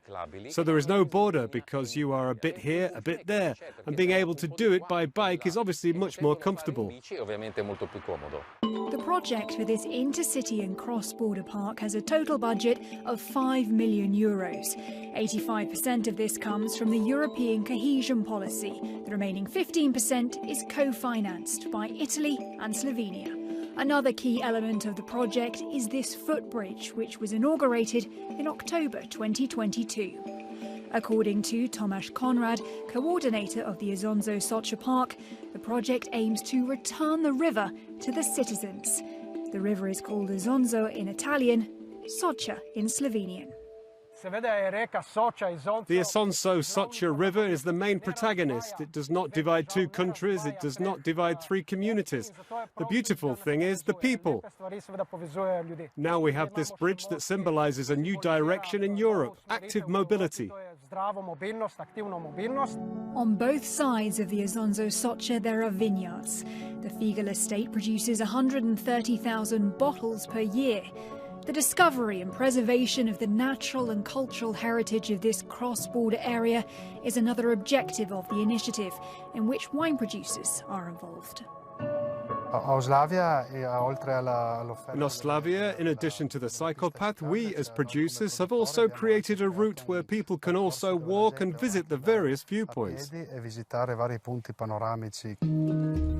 Europe is forging new links. Nova Gorica and Gorizia, together with Chemnitz in Germany, will be the European capitals of culture in 2025.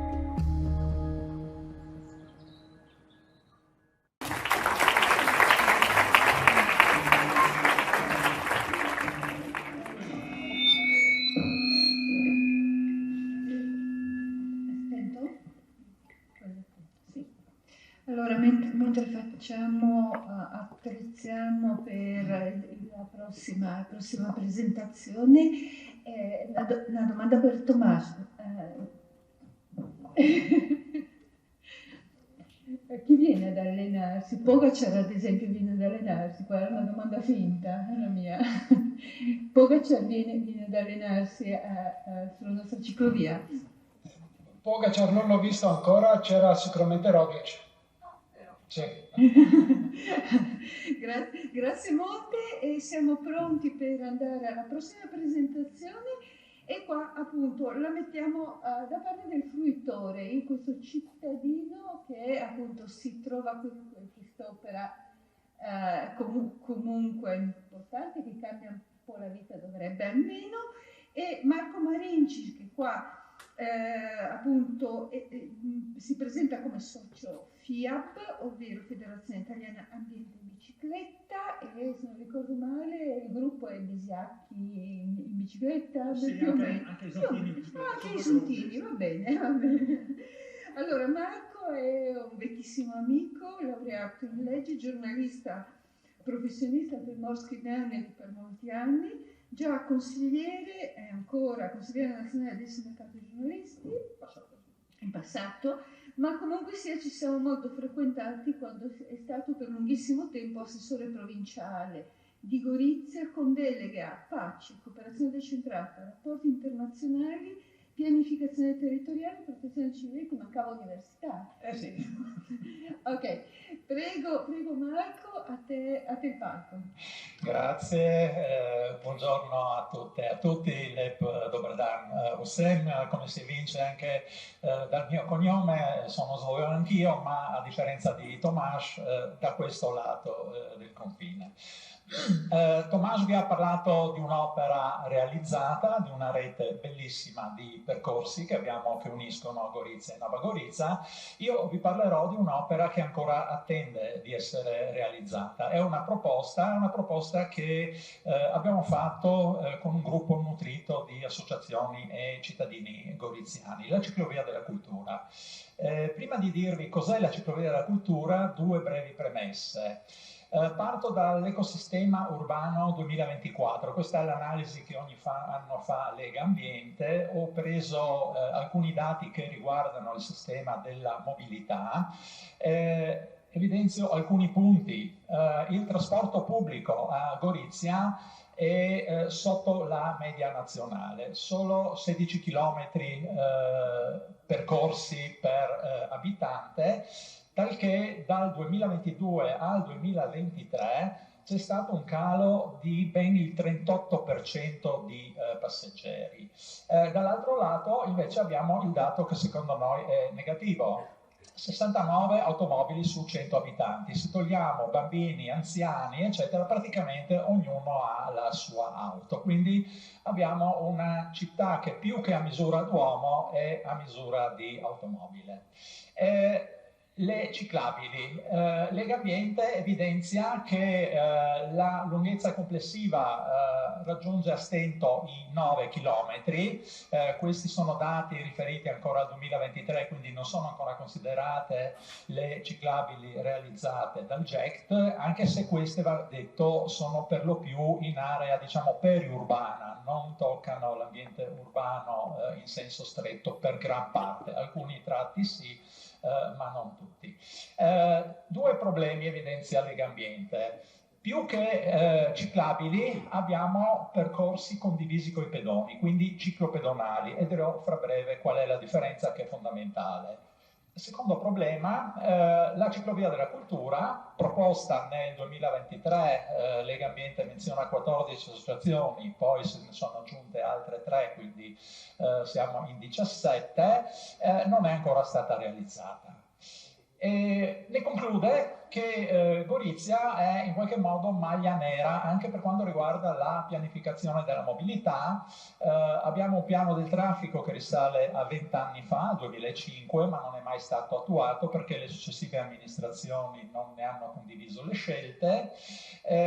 Non sappiamo nemmeno cosa sia un piano urbano della mobilità sostenibile, non pervenuto. Si sta procedendo al biciplan. È stato dato un incarico qualche anno fa, è stato approvato in giunta, ora è al vaglio della regione, quindi aspettiamo che almeno questo biciplan arrivi, anche se siamo ancora a livello di pianificazione, cioè il biciplan indica i percorsi che andrebbero considerati con varie scale di priorità come percorsi ciclabili urbani.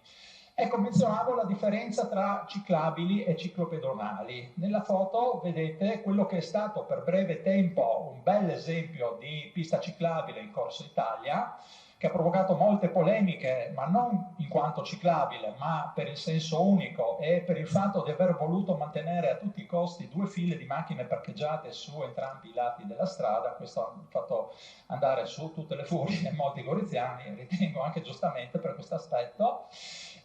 Allora, la ciclabile è un percorso su sede propria, quindi protetto, riservato esclusivamente ai ciclisti. La larghezza varia da 1,5 metri se monodirezionale a 2,5 metri larghezza minima se bidirezionale. Preferibile è la bidirezionale perché consente anche di sorpassare all'occorrenza chi ti precede. Altro aspetto molto importante, l'articolo 182 del codice della strada, l'obbligo di percorrerla. Se abbiamo una ciclabile, il ciclista è obbligato a percorrerla, cosa che non vale per le ciclopedonali. Qui abbiamo un esempio, secondo me, pessimo di realizzazione molto recente su via Aquileia, con 2 ciclopedonali su entrambi i marciapiedi sui lati della strada. Sono appunto percorsi misti ciclisti-pedoni. Questo significa che il ciclista non può procedere più di 10 km all'ora, deve in ogni caso dare la precedenza al pedone e per questi motivi evidentemente non è nemmeno obbligato a percorrere questa ciclopedonale, ma a suo rischio e pericolo ovviamente può procedere in strada. Vi sono dei limiti di legge, ecco, non voglio tediarvi con norme normative, ma un paio di passaggi. Le ciclopedonali andrebbero utilizzate con molta parsimonia, essenzialmente all'interno dei parchi, nelle zone a traffico prevalentemente pedonale, quindi nelle aree pedonali, laddove vi sono zone appunto abbastanza ampie in questo senso, o in casi eccezionali per dare continuità a 2 percorsi ciclabili se non è possibile collegarli in altra maniera. Va evitata, questa è un'indicazione recentissima dal piano generale della mobilità ciclistica, la promiscuità pedoni-ciclisti nelle aree centrali delle città, laddove vi sia una grande insistenza di traffico pedonale, diciamo, quando ci sono molti pedoni in prossimità di negozi, locali pubblici, eccetera, va evitata la commistione tra pedoni e ciclisti. Ecco, fatto questa premessa, la ciclovia della cultura è un'iniziativa che appunto abbiamo avviato come cittadini e come gruppo di associazioni. L'idea era come si poteva caratterizzare questo evento della capitale della cultura con un'opera che fosse in qualche modo un'opera di concreta utilità per i cittadini, ma anche di grande valore simbolico. Abbiamo individuato il percorso che collega le 2 stazioni ferroviarie, la stazione sud di Gorizia e la stazione nord, la Transalpina. Dicevo, un'iniziativa di 17 associazioni, punti qualificanti, la connessione fisica e simbolica tra le 2 città, un'opera sostenibile, poco costosa, durevole, è anche un asse centrale di una rete ciclabile urbana ramificata, cioè poteva rappresentare, diciamo, la spina dorsale di un sistema di reti ciclabili in tutta la città di Gorizia. Qui abbiamo, ecco, qua si vede poco, ma poi ho vari segmenti in cui è più evidente, c'è l'insieme del percorso tra le due stazioni. Questa è una breve relazione dell'architetta Fabia Cabrini che ha predisposto il progetto. Si tratta di 3,66 km che collegano le due stazioni. Lei dice dovrà essere un'opera di grande qualità, con uguali elementi di arredo urbano, con pannelli informativi plurilingue, anche perché questa ciclovia si innesta su una serie di percorsi turistici extraurbani. Ecco, qua abbiamo i vari segmenti. Questo è il primo tratto dalla stazione verso il centro di Gorizia, in sostanza il tratto di Corso Italia. Vedete giù in basso evidenziato con una riga blu, quello è il ponte che Fabia Cabrini aveva ipotizzato nell'ambito di un precedente progetto per collegare i quartieri di Sant'Anna da un lato e Campagnuzza e Sant'Andrea, che oggi sono staccati, separati dalla ferrovia, quindi avremmo avuto una possibilità di dare continuità a questo percorso anche in direzione sud. Questo è il tratto centrale che arriva fino a Piazza Vittoria.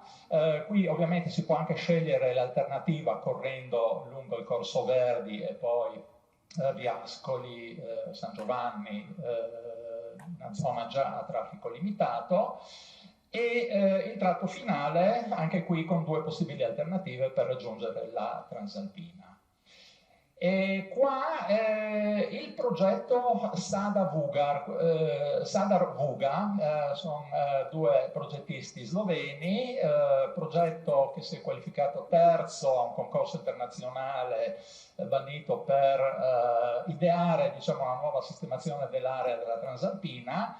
Ecco, anche questo progetto collega, no, Piazza della Vittoria con la piazza davanti al municipio di Nova Gorica, e di questo progetto di fatto una parte è stata realizzata col sottopasso che sotto la ferrovia della Transalpina comporta un raccordo pedonale e ciclabile tra le due città, quindi andrebbe a dare ancora più senso a quella che appunto proponiamo come ciclovia della cultura. Dicevo, le connessioni anche con percorsi di più ampio raggio.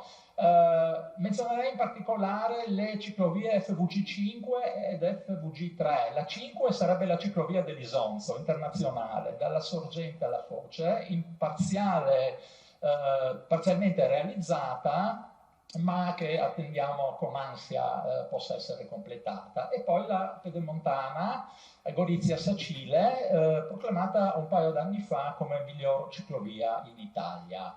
Entrambe queste confluiscono su Gorizia e la ciclovia della cultura sarebbe parte integrante delle stesse. Qui vediamo una sezione del ponte di Fabia Cabrini, non mi dilungo su questo.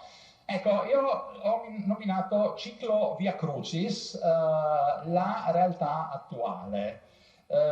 Più che appunto una ciclovia della cultura, è una Via Crucis che i ciclisti si trovano ad affrontare. Cominciamo dalla piazza della stazione, appena rinnovata, con un pacco di milioni di euro, ci si è dimenticati dei ciclisti. Le biciclette sono messe così, non si è fatta una tettoia. Qui abbiamo una strada molto larga dove ci stava comodamente una ciclabile, si sono voluti ricavare 7 posti auto, benché 30 metri più avanti ci sia un parcheggio pubblico ancora da sistemare, ma comunque utilizzabile per 100 automobili. Qua ci sono le forche caudine della rotonda di Piazzale Saba, trafficatissima, e qua l'imbocco dell'attuale percorso ciclabile sui controviali del corso. Tra l'altro, stante la segnaletica orizzontale, un ciclista non dovrebbe infilarsi perché violerebbe qualche norma del codice attraversando quelle righe. Questo è lo stato di manutenzione del fondo stradale. Ecco, qui ho menzionato alcuni passaggi di una circolare del Presidente del Consiglio dei Ministri, ancora di una trentina d'anni fa, dove si dice che il fondo delle ciclabili dovrebbe essere curato e regolare e non è consentita la presenza di griglie di raccolta delle acque. Qui abbiamo una raccolta che sembra di essere da un ferramenta tra tombini, caditoie, griglie, eccetera. Qua abbiamo la famosa chicane del Platano davanti al Parco della Rimembranza. Ecco, qua vedete che anche i ciclisti non sono esenti da stupidaggine, dovrebbero saperlo che la ciclabile serve per essere impegnata in movimento, qualcuno ci parcheggia o la bici o la Vespa. Ecco, qui abbiamo il problema che, essendo questo spazio ricavato su un percorso che era pedonale, viene utilizzato da molti passeggiatori a questo scopo, ovviamente impedendo il passaggio ai ciclisti. Qua c'è un altro punto critico, la scomparsa della ciclabile, scomparsa letteralmente nel senso che si è estinta, ma anche non si sa dove un ciclista dovrebbe proseguire. Qui più avanti, vedete, abbiamo sulla destra la foto con un segno invece ben più evidente della bicicletta, ma in realtà lì non si può passare anche se non c'è una segnaletica che lo proibisca. Ci sono però i commercianti che si arrabbiano giustamente perché i ciclisti passano su quel tratto di Corso Italia. Qui siamo oltre l'isola pedonale, davanti ai giardini. Qua sì che è ciclabile questo pezzo, tra l'altro, curiosità, abbiamo detto 1,5 metri misura minima per la larghezza, qua arriviamo a stento a 1 metro perché è stato considerato tutto il cordolo disseminato di pali, segnaletica stradale, cestini di rifiuti, eccetera, ma vedete voi stessi che è impossibile passare in sicurezza vista la presenza di pedoni. Poi ovviamente la simpatica abitudine di molti automobilisti goriziani di utilizzare la ciclabile come area di sosta, in particolare, non so, davanti a farmacie, panetterie, eccetera. Un'altra foto dell'altro lato. Qua siamo già vicino a noi, quindi nella parte terminale di Corso Verdi, c'è un pezzo di terra di nessuno. E qua imbocchiamo quello che era l'antico ghetto ebraico, dove il cartello, il totem che ricorda la comunità ebraica di Gorizia, è stato messo in mezzo alla ciclabile. Ciclabile peraltro apprezzabile perché è una corsia ciclabile contromano rispetto al senso di marcia dei veicoli, una cosa da fare quando è possibile. Purtroppo anche qui la simpatica abitudine di parcheggiare in piena ciclabile. E poi proseguiamo in fondo a Via Ascoli, qui invece c'è la mano del comune, nel senso che la ciclabile muore lì e poi proseguono i parcheggi. Stessa cosa su Via Balilla, dove per salvare quei 2 posti macchina, sono letteralmente 2, manca, diciamo, una continuità della ciclabile, c'è un tratto e poi in cima, davanti all'Istituto d'Arte, altri 3 posti macchina che tolgono continuità. Qui abbiamo una bella segnaletica, tra l'altro appunto, che ci avvia verso Via San Gabriele, quindi verso il confine, ma non c'è traccia di ciclabile sul terreno. E qui un benvenuto a chi da Nova Gorizia, dove peraltro hanno un sistema apprezzabile di ciclabili, arriva a Gorizia, lasciate ogni speranza voi che entrate, questa è una transenna messa a protezione dei controlli di polizia sul valico, qui vediamo lo stato di manutenzione delle opere, e questa è probabilmente una situazione che conoscete, recentissima, l'appena ristrutturata via Santa Chiara. Questa sarebbe una ciclabile bidirezionale, o meglio un percorso misto ciclopedonale. Non abbiamo né le misure minime, non abbiamo i minimi criteri di sicurezza e soprattutto abbiamo pali disseminati lungo tutto il percorso. Giusto per quantificare, a Copenaghen hanno calcolato i benefici sociali dell'uso della bici tra risparmi e guadagni in tutti i termini di salute ambientali, di consumi, di inquinamento, eccetera, si è calcolato che ogni chilometro percorso in bicicletta rispetto all'automobile dà benefici sociali per 1,35 €. Ecco, per ottenere questo occorre fare delle ciclabili di questo tipo. E non di questo. Nel biciplan comunale c'è una relazione della Polizia Urbana di Gorizia secondo la quale siamo passati nel passaggio da quella ciclabile bidirezionale all'attuale da un utilizzo medio giornaliero di 1560 ciclisti in questo tratto di Corso Italia a 700 unità scarse. Vi lascio il calcolo dei benefici sociali che ci siamo giocati in questo modo. Ecco, noi ciclisti ci vediamo come un'auto in meno, ma l'industria automobilistica vede in noi meno un'auto venduta, il governo vede un Volvo in meno, il sistema sanitario vede un cardiopatico in meno, il sistema del trasporto pubblico vede 2 € al giorno in meno, il comune non ci vede. Grazie.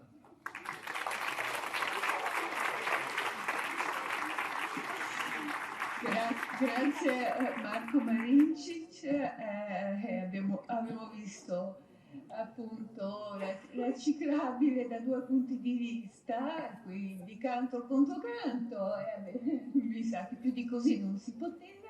Vediamo di andare alla prossima. Liberiamo i nostri 2 relatori, li ringraziamo e ringraziamo di nuovo Tomas Conrad perché vi ha portato una serie di gadget tutti color verde isonzo che potete ritirare sul desk, sul tavolo qua davanti, firmando l'uscita per avere i crediti. Potete ritirare appunto uno dei gadget offerti da Jet e andiamo al prossimo caso. Con un cambio di programma chiamo sul palco Paolo Visintin che appunto ci racconta la città sotterranea tra passato e futuro. Eccolo qua, Paolo Visintin. Allora, a lui un applauso speciale perché è giovanissimo. È giovanissimo, mi dice che è già maggiorenne, per cui siamo a posto, non dobbiamo chiedere l'autorizzazione dei genitori, però appunto è ancora alle scuole superiori, al liceo scientifico, vero Paolo? Al liceo scientifico a Gorizia. E qua l'abbiamo invitato perché Paolo Visintin è attivamente un speller anche, sì, ma ricercatore appunto del Centro di Ricerche Classiche Sapenofe, che ha coordinato in qualche modo questa lunga attività, lungo progetto di ricerca, credo che sia iniziato alla fine degli anni 90, 93 mi pare di ricordare, è iniziato nel 93 e che ha portato appunto alla scoperta della città unica sotterranea. Non tolgo argomenti a Paolo, però mentre qua sopra facevamo i confini, là sotto non c'erano proprio frontiere, c'era una società unica fatta di cunicoli, bunker e quant'altro appunto che liberamente passa tra le 2 Gorizie. Prego Paolo, e via. Sì. Okay. Buongiorno a tutti, sono Paolo Visintin, un appassionato del nostro territorio e come avete notato del sottosuolo in particolare. Mi fa molto piacere essere qui con voi e parlarvi di un aspetto spesso invisibile ma profondamente legato al nostro territorio, alla nostra storia e al nostro futuro, il sottosuolo di Gorizia e di Nuova Gorizia.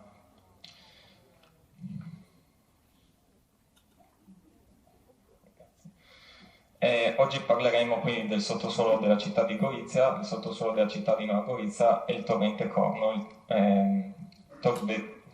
lo chiamo torrente Cornice.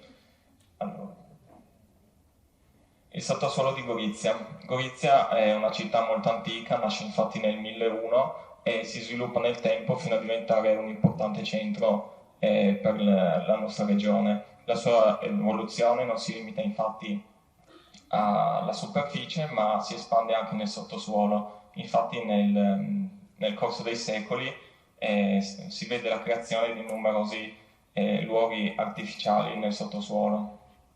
Quindi, nonostante le dimensioni modeste, relativamente piccole del capoluogo isontino, al suo interno si trova un intricato sistema sotterraneo. Ho messo alcune foto dei principali ambienti ipogei della città, che ritengo più importanti, come per esempio i canali della Grappa, che sono dei canali risalenti al 1500. Inizialmente nel 1300 vennero costruiti a cielo aperto, poi vennero chiusi con soffitti e murature nel 1700 e venivano utilizzati come scolo delle acque della città. Poi le cripte di Sant'Ignazio, anche se esistono altre chiese che contengono cripte nella nostra città, come per esempio quella di San Carlo Borromeo, che si trova proprio qua dietro, o il Duomo di Gorizia. Poi c'è il tunnel del torrente Corno, che risale invece al XX secolo, quindi 1900, e infine i bunker delle guerre del Novecento, quindi della prima, della seconda e della guerra fredda.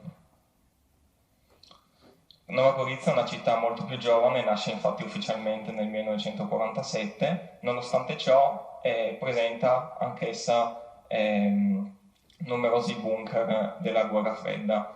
E inoltre Nova Gorizia vanta le cripte della Castagnevizza, nelle quali riposano le spoglie di Carlo X di Francia. Il torrente Corno, visto il tema degli incontri, visto il titolo che mi è stato proposto, ho scelto di parlarvi appunto del torrente Corno, che è un corso d'acqua sotterraneo che attraversa la città di Gorizia e di Nova Gorizia. Nasce nel bosco del Panovez e scorre silenziosamente nel sottosuolo fino a liberare le sue acque nel fiume Isonzo.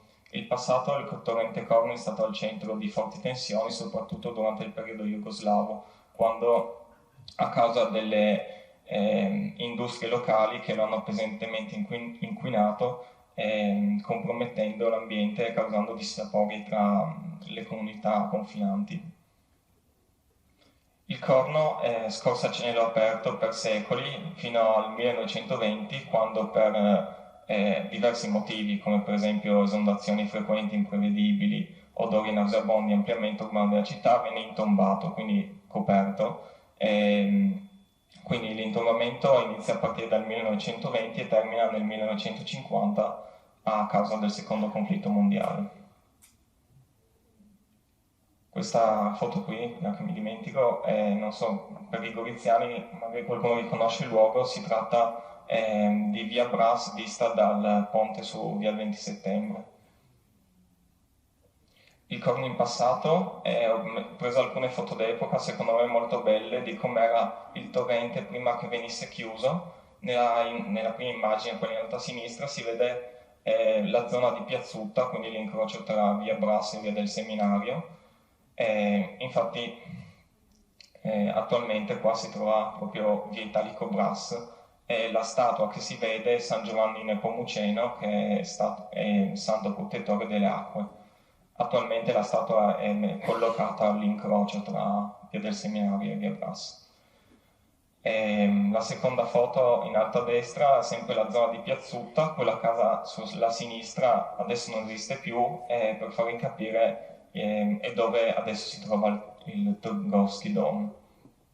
Le due foto in basso invece mostrano com'era il torrente nella zona della Valletta del Corno, quando era ancora pulito, quindi inizi del Novecento, dove veniva utilizzato per il lavaggio dei panni e dei vestiti. Quindi a partire del 1920 avvengono i lavori di intombamento del torrente. Queste due fotografie sono state scattate in via Pellico, via Balilla. Per farvi capire, qui siamo in zona Pizzeria Lampione, quindi che si trova proprio al di sopra della galleria del torrente. Sullo sfondo si vede invece il Palazzo Athens. Altre immagini sono questa qui, molto interessante secondo me. Sulla sinistra si vede com'era il torrente una volta e adesso come ci risulta. Infatti la galleria è stata costruita proprio è attualmente sotto via Italico Brass, e infatti a dimostrarlo è l'altezza dimezzata del ponte il ponte di via 20 settembre. Un'altra cosa interessante a parer mio è la bocca di scolo che si vede al di sotto del ponte di via 20 settembre, che dimostra il fatto che anni fa le acque della fognatura andavano a defluire nel torrente. Alcune immagini invece della galleria, prese, quella in basso a sinistra molto interessante, presa dal libro Gorizia Sotterranea, mentre le altre le ho scattate io. Siamo in zona via Colombo, quindi zona Straccis, quella in alto a sinistra, in basso a destra, mentre quella in alto a destra è via San Gabriele, via dei Caterini. Altre immagini prese dal libro Gorizia Sotterranea. Qui invece ci troviamo in zona Piazza de Amicis, in cui esisteva un ponte sul Corno già da alcuni secoli, infatti si vede che la struttura è in pietra e non in cemento come quella più moderna. I problemi però non terminano con l'intombamento del torrente, infatti continuano ad avvenire numerose esondazioni da parte del torrente, come per esempio nel 1983 e 1987, in cui il torrente esonda causando miliardi di lire di danni e anche addirittura dei morti. Le immagini di sotto sono scattate nel 1987 in zona Piazza de Amicis, Piazza Corno anche chiamata all'epoca, anni fa. Quelli che vedete per terra sono dei sanpietrini rivoltati dall'acqua che fuoriesce dalla galleria. Altri titoli di giornale risalenti al 1987 è la farmacia dell'ex ospedale civile, zona via Vittorio Veneto, dopo l'alluvione.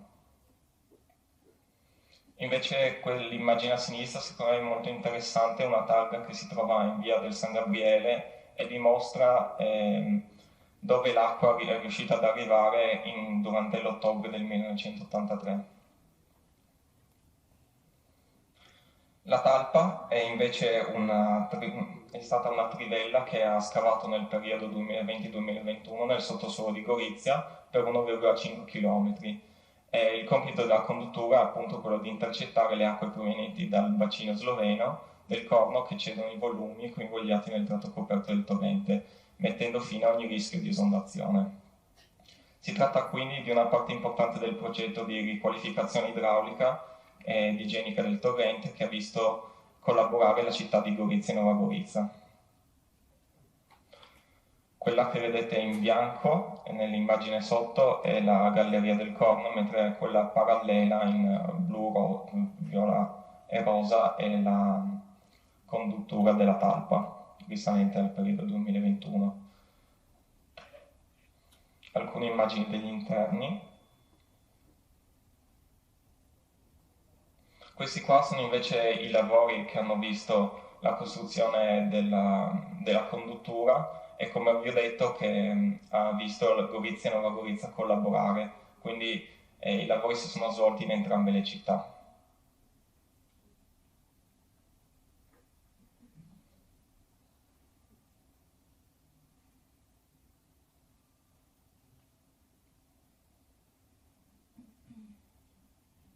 Ecco, fino a qui eravamo a Nova Gorizia, mentre qua ci troviamo in Valletta del Corno, a Gorizia, dove le acque del torrente sotterraneo e le acque della conduttura si riuniscono nella valletta, appunto, che poi continua fino a Viale Colombo e passa poi nella Safor attraverso un'altra galleria, che sarebbe la fabbrica di Straccis, e poi l'acqua del Corno termina la sua corsa nel fiume Isonzo.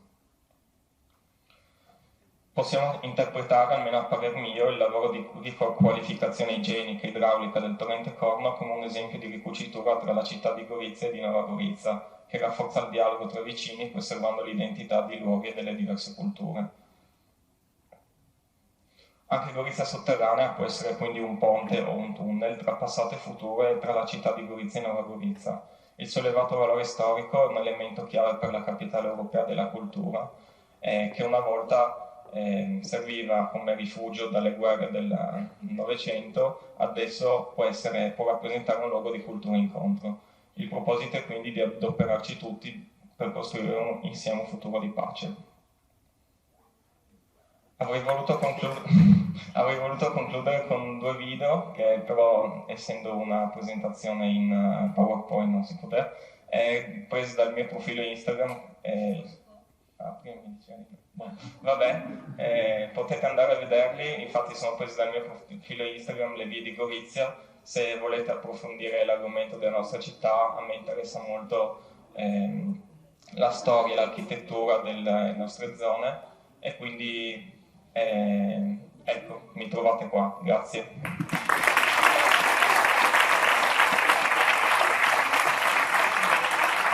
Ecco, grazie molto Paolo Visintin, prendete spunto. Lui dopo scuola fa tutte queste cose, ecco, però ho notato non sta mai sui social, anche qua.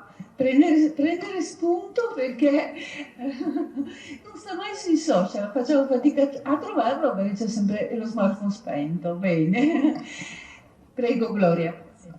Bene, grazie. Allora salutiamo Paolo Visintin, grazie mille, veramente una bellissima presentazione, complimenti. La passione, visto che si parlava di passione prima, che si vede, si sente benissimo. Chiamiamo i prossimi 2 ospiti, Rossella Sobrero, che era già presente prima, e Livio Filippio Colasanto, amministratore delegato di Alvia Link SRL. L'ultimo intervento parla sempre di connessioni, però guardando le esperienze di cui abbiamo parlato in questa ultima parte, abbiamo parlato di connessioni attraverso il cibo e attraverso i ragazzi, connessioni attraverso la pedalata e le vie ciclabili, che si possono diramare tantissimo, attraverso anche, nell'ultimo esempio, un caso particolare di urbanistica, un po' alternativa e molto particolare. Adesso invece parliamo di energia. Un tema attualissimo, è sempre attuale in realtà, però di notevole importanza in un momento dove il tema energia risulta essere veramente pregnante. È interessante e importante non solo per i privati, ma anche e soprattutto per le imprese. Sì, bene, certo, siamo andati un po' lunghi per tutte queste esperienze che erano molto articolate, molto interessanti. Noi però ci tenevamo a chiudere con questa attività che il gruppo Enel sta facendo da anni. Io ho avuto il piacere di collaborare con Enel, ho il piacere da tanti anni, perché il Salone della CSR e dell'innovazione sociale ha tra i partner istituzionali, credo quasi dalla sua fondazione, Enel. Quindi quando Enel ha saputo che c'era questo appuntamento a Gorizia, ci ha proposto di fare una riflessione su quanto appunto anche l'energia diventa uno strumento di collaborazione e condivisione. Quindi lascio a Livio Colasanto il compito di raccontare. Grazie Rossella, grazie mille. Bene, buongiorno a tutti. Come è stato accennato prima, anche questa è una forma di connessione, anche questa è una forma di collaborazione transfrontaliera. Infatti, cominciamo a parlare di chi sono i protagonisti di questa impresa, e ovviamente stiamo parlando di una società italiana, Adria Link, di cui sono l'amministratore delegato, che è una joint venture fra Enel e il gruppo Era, che probabilmente conoscete perché ha una buona presenza sul territorio in questa parte d'Italia. E dall'altra parte abbiamo il collegamento con HSE, che è la holding Slovenske Elektrarne, spero di averlo pronunciato bene, che ha sede a Ljubljana, è una grande società slovena, e poi con Energetica, Ecologia e Economia, che è una società che opera proprio immediatamente al di là della frontiera, infatti ha sede in Nova Gorica. E diciamo abbastanza comodo, perché quando ci incontriamo veniamo qui e poi facciamo una passeggiata dall'altra parte. E questo è un esempio di integrazione e collaborazione. Noi cerchiamo di prendere di fare questo progetto attraverso una forma di cooperazione. Noi abbiamo competenza in Italia, loro hanno competenza in Slovenia e lavoriamo insieme per creare questa nuova sinergia, questa possibilità di connettere, diciamo, una cosa così importante come l'energia fra i nostri due paesi. Noi facciamo delle connessioni cosiddette merchant. Che cosa sono queste connessioni? Merchant perché le fa un privato, perché non le fanno aziende statali, ma le fanno aziende private. E questo serve per migliorare le prestazioni delle nostre rispettive reti elettriche. Vedete in questa cartina noi abbiamo 2 progetti fra Italia e Slovenia, sempre curati da Adrialink, e non vi tedio con gli aspetti tecnici, ma soltanto con dirvi che il progetto che passerà proprio qui per Gorizia ha una lunghezza di 23 km, 20 in Italia e 3 in Slovenia. Poi ne abbiamo un altro più piccolino fra Trieste e Muggia, che è chiamato Degani-Zaule, che sono soltanto 11 km. Noi abbiamo concluso tutti i permessi, infatti abbiamo emesso le gare per i lavori e per le forniture e speriamo di portarlo a termine in tempi molto brevi. Quali sono i vantaggi di queste connessioni? Perché le facciamo? Intanto perché così integriamo le reti elettriche. Adesso banalmente succede un guasto in una linea in una delle 2 parti, abbiamo una fonte in più di approvvigionamento per evitare di stare al buio. Quindi diciamo che ha una funzione in un caso di, tra virgolette, emergenza, di problemi. Adesso proprio stamattina si accennava un guasto a una linea, ha rischiato di venire Trieste al buio se non ci fossero state connessioni con la Slovenia, e questo rafforza appunto le connessioni con la Slovenia, cioè limita la possibilità di stare al buio, in altre parole. In più è un forte strumento di decarbonizzazione. Perché di decarbonizzazione? Perché poi mette in comunicazione le forniture da fonte rinnovabile che non sono prevedibili. Per esempio, ovviamente per il sole, quando è giorno c'è il sole, quando è notte no, ma il vento è totalmente prevedibile. Quindi un giorno tira vento da questa parte, un giorno tira vento da quell'altra, invece di buttarla, di sprecarla, c'è un'ulteriore possibilità di utilizzare questa energia esportandola. Inoltre diventerà più affidabile, quindi questo è tutto per lavorare sull'affidabilità, sulla possibilità di sostenerla sia da un punto di vista ambientale ma anche da un punto di vista economico, perché ovviamente si esporta quando il prezzo del paese importatore è più alto rispetto a quello del paese esportatore. Questo è banalissima economia, ha l'effetto di livellare i prezzi, di portarli più a livello di parità, che è uno degli obiettivi anche dell'Unione Europea. Cioè, infatti questi progetti sono sotto l'attenzione dell'Unione Europea e sono nel che si chiama TYNDP, cioè il piano decennale che fa l'Unione Europea, e questi progetti sono a pieno titolo dentro questo piano. Inoltre l'Unione Europea ha anche l'obiettivo proprio di aumentare le interconnessioni, proprio per favorire sia da un punto di vista economico il livellamento dei prezzi, sia da un punto di vista ambientale una maggiore diffusione delle energie rinnovabili. E in più, last but not least, grazie al progetto abbiamo dei progetti a favore della sostenibilità per i comuni interessati. In ultimo, noi abbiamo calcolato che per ogni €1.000.000 speso alla comunità ne rientrano 3 e praticamente con l'energia che si prevede di poter importare dalla Slovenia abbiamo la possibilità di coprire il 15% dei consumi della provincia di Gorizia.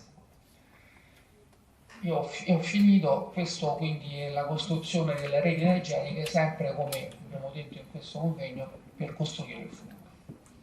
Grazie.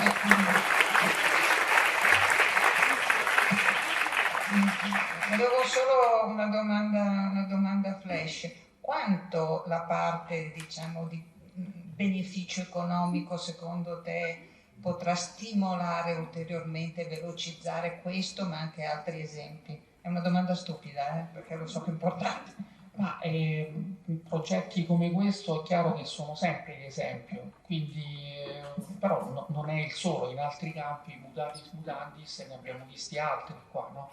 Quindi noi speriamo che con questo si possa ulteriormente magliare la rete in modo da costruire anche un'unità europea. Come dicevamo prima, non facciamoci la guerra, facciamo la pace e questo e sviluppiamoci insieme. Il miglior modo per difendere la ricchezza è diffonderla. Molto vero, e su queste basi speriamo che anche l'energia, che è così vitale per le imprese ma per la vita di tutti i giorni, possa essere sempre di più appunto condivisa in progetti che hanno un respiro anche internazionale.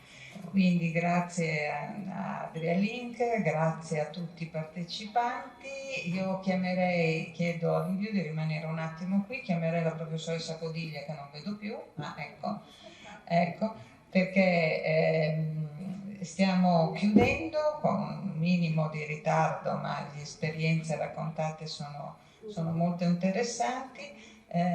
Con Enel ci rivedremo poi, forse in qualche prossima tappa, ma a Salone Nazionale sicuramente, e direi che la tappa di Gorizia anche quest'anno ci ha stupito, dai dolci alle autostrade dell'energia, non ci siamo fatti mancare niente, vero Renata? Io progettandola l'ho definito distopica questa tappa, lo so, come un aggettivo di gran moda, perché è molto molto diversa da forse tutte le tappe in giro, e quest'anno il Salone ne prevede 5 in 5 diverse università, appunto, inaugurato da Bologna, subito dopo Bologna, Gorizia, però ho una certa impressione doveva essere distopica per forza, per lasciare traccia, però io credo che abbiamo visto sostenibilità a 360 gradi sostanzialmente, ambientale, culturale, sociale, e in qualche modo abbiamo toccato anche la G di governance, come tu dici, qualche volta dimenticata, quindi ricca da rivedere forse, ecco, per entrarci meglio dentro.